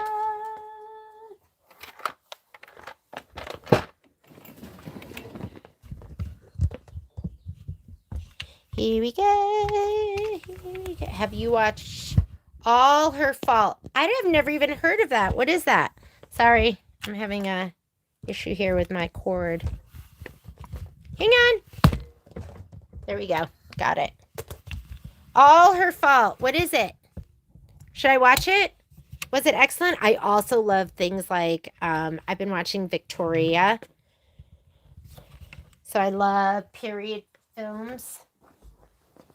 Love them. I'm going to, whoop. I'm going to unplug this cord. Just keeps getting wrapped around stuff.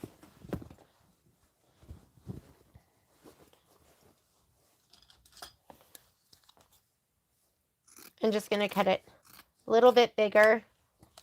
And I can square it up, make sure it looks great.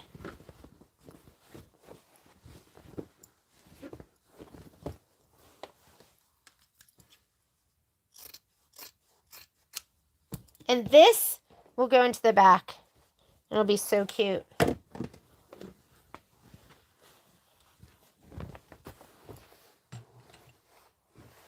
Oh, for a minute I thought I messed that up because it was upside down.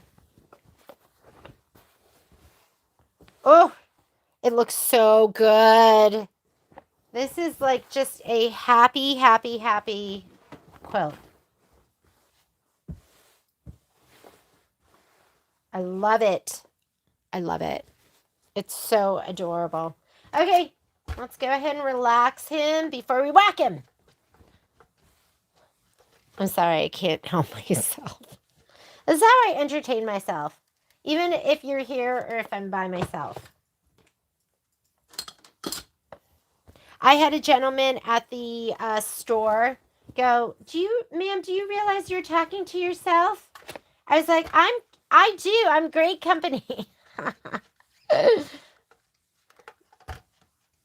I talk to myself out loud often.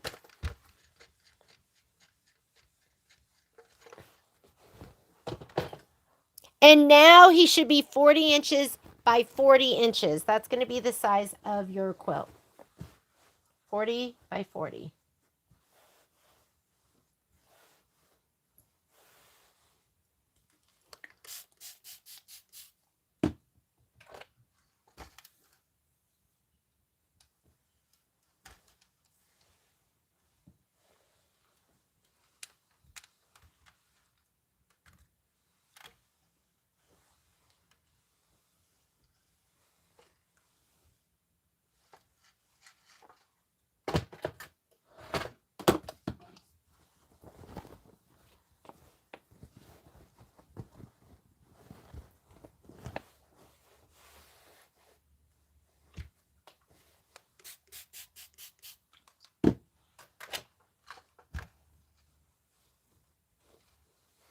Where'd Patrick go?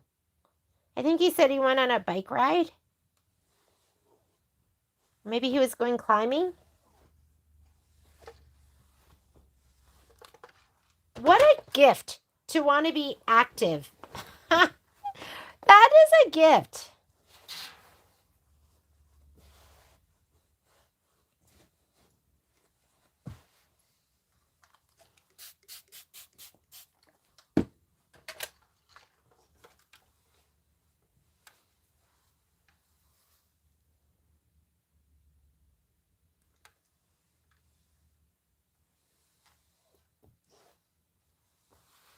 You want to come in? Is that what you're telling me?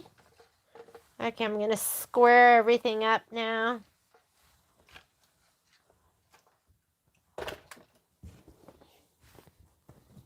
I'll do this side now. Hang on just a second.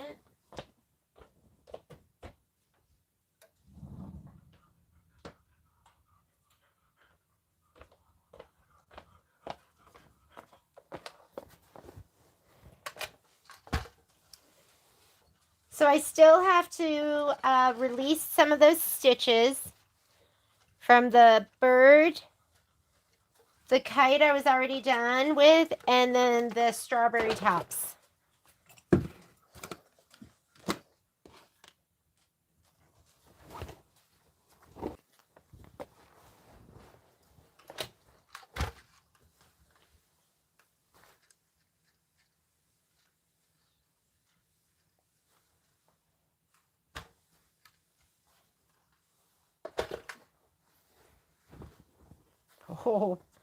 Oh, it's so sweet.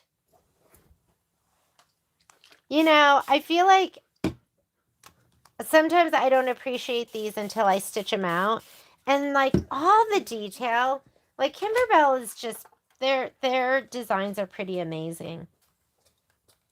Like this blanket here, and then this cute little ladybug, the felt on the bottom of the watermelon with that stitching is just perfect. I do have to go back through here and trim all of my jump threads. It'd be much easier to do it if I had at least one pair of my favorite tweezers. I do have my rip and grips, and I love those, but for trimming my jump threads, I do prefer my precision tip tweezers.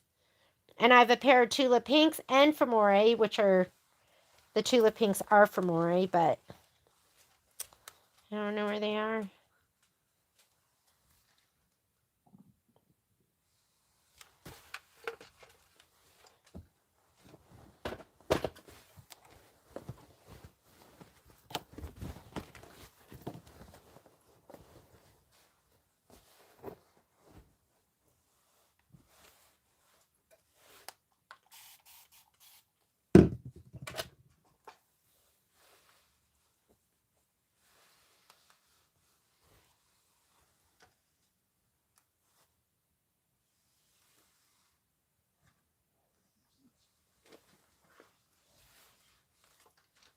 Okay, I'm going to square up all my corners.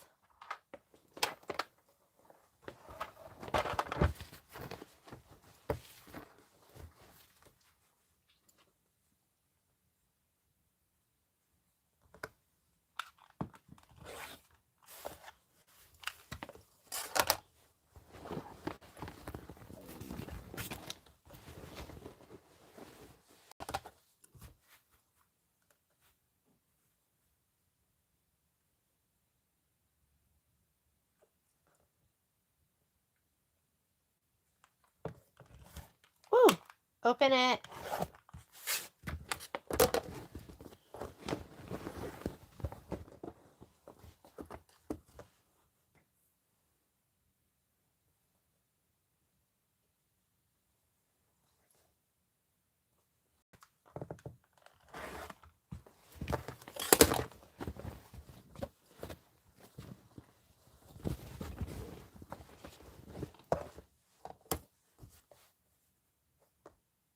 I'm like looking over here, and I'm looking over here, and I'm looking over here. So I'm looking everywhere.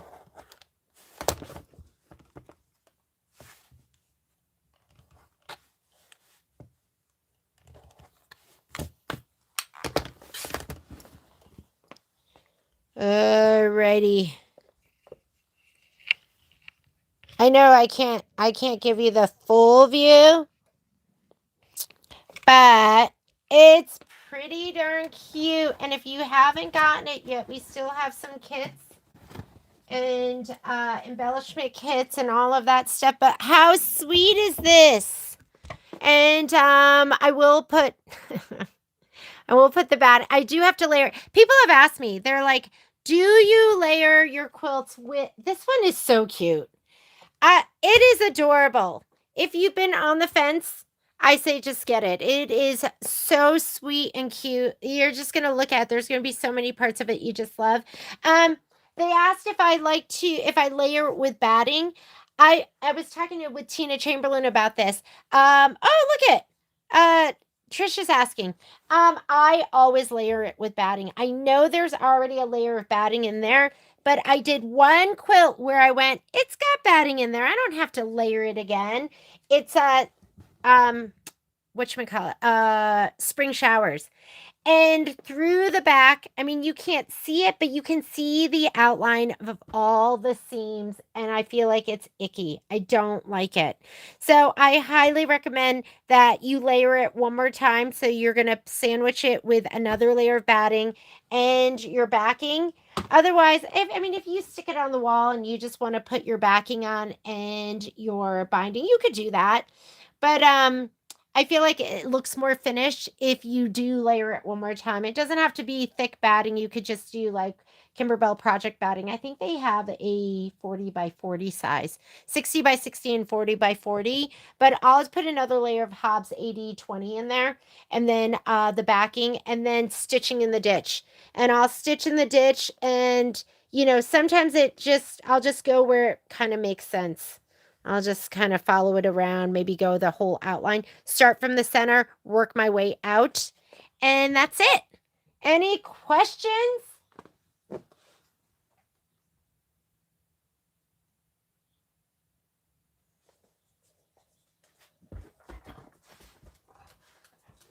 The way I know what to do. Beautiful, cute. Did you iron? Yeah, I ironed because they're so thick. You don't want to press your seams to one side. You go to the press to the dark.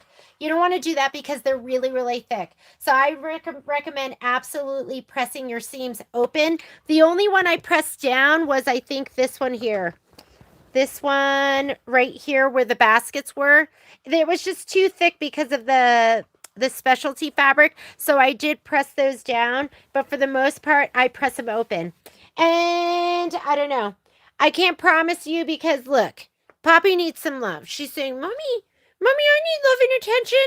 So, I don't think I'll film it live, but I'll do something where maybe it's really neutral thread for quilting. For quilting, I am all about monopoly. If you're going to quilt, I would quilt with something. If you're going to use a color, I would do something that was thinner. So if you're not exactly in the ditch, you don't see it. But hang on, let me hold this. She's going by. I normally do my quilting with monopoly. And the reason I do that is because if you come out of the ditch, you don't see it. So if you're doing light stuff, which I would consider this on the lighter side, you're going to go clear. If you're doing a dark quilt, you're going to go smoke. There's two different colors. And I don't use a matching bobbin. I will use, I'll just, depending on the back of my quilt, I'll use something like something that kind of matches. I might do a variegated, or I might do just a pre-wound bobbin. But I will use this to do my quilting. Monopoly in clear. And but they do sell matching bobbins. I feel like it just gets super tight. You might want to adjust your tension a little bit. This is one of the few times that I will adjust my tension, is when I'm using monopoly. Other than that, I really don't touch my tension at all. Oh my God, it's so sweet. Look at this guy. Isn't he so adorable? And this new, the woven one, this embellishment is so fantastic. The felts are all adorable. This one has layered felt, and I did lots of hollow shimmer in here too. So there is some just plain regular thread, but there is a lot of hollow shimmer in here. So I would just start off and get little spools unless you're using it a lot. And then maybe get some big spools of it. I think Lita told me she'd already gone through some of her small spools, but that is hollow shimmer. It's just a little bit, it's glitter. There's glitter in it. It's not just metallic, but there's glitter in it, which makes it super cute. What other questions? Neutral thread. Poppy is so She can be sweet. Monopoly pre-wound bob. Yes. Yes, you can use if you're going to use monopoly in your bobbin, don't wind them yourself. You definitely want to get the pre-wound monopoly bobbins, which look, mine are all just mixed in. You don't want to take the chance and wind these yourself. They sell pre-wound monopoly bobbins in smoke and clear as well. So you always have that as an option. Well, folks, that's going to do it for me. I will see you tomorrow at the store. Have a great day. Be creative. Make something awesome. Hope you finish this. This one, it is so sweet. I absolutely love it. And I'll see you at the store. Bye, guys.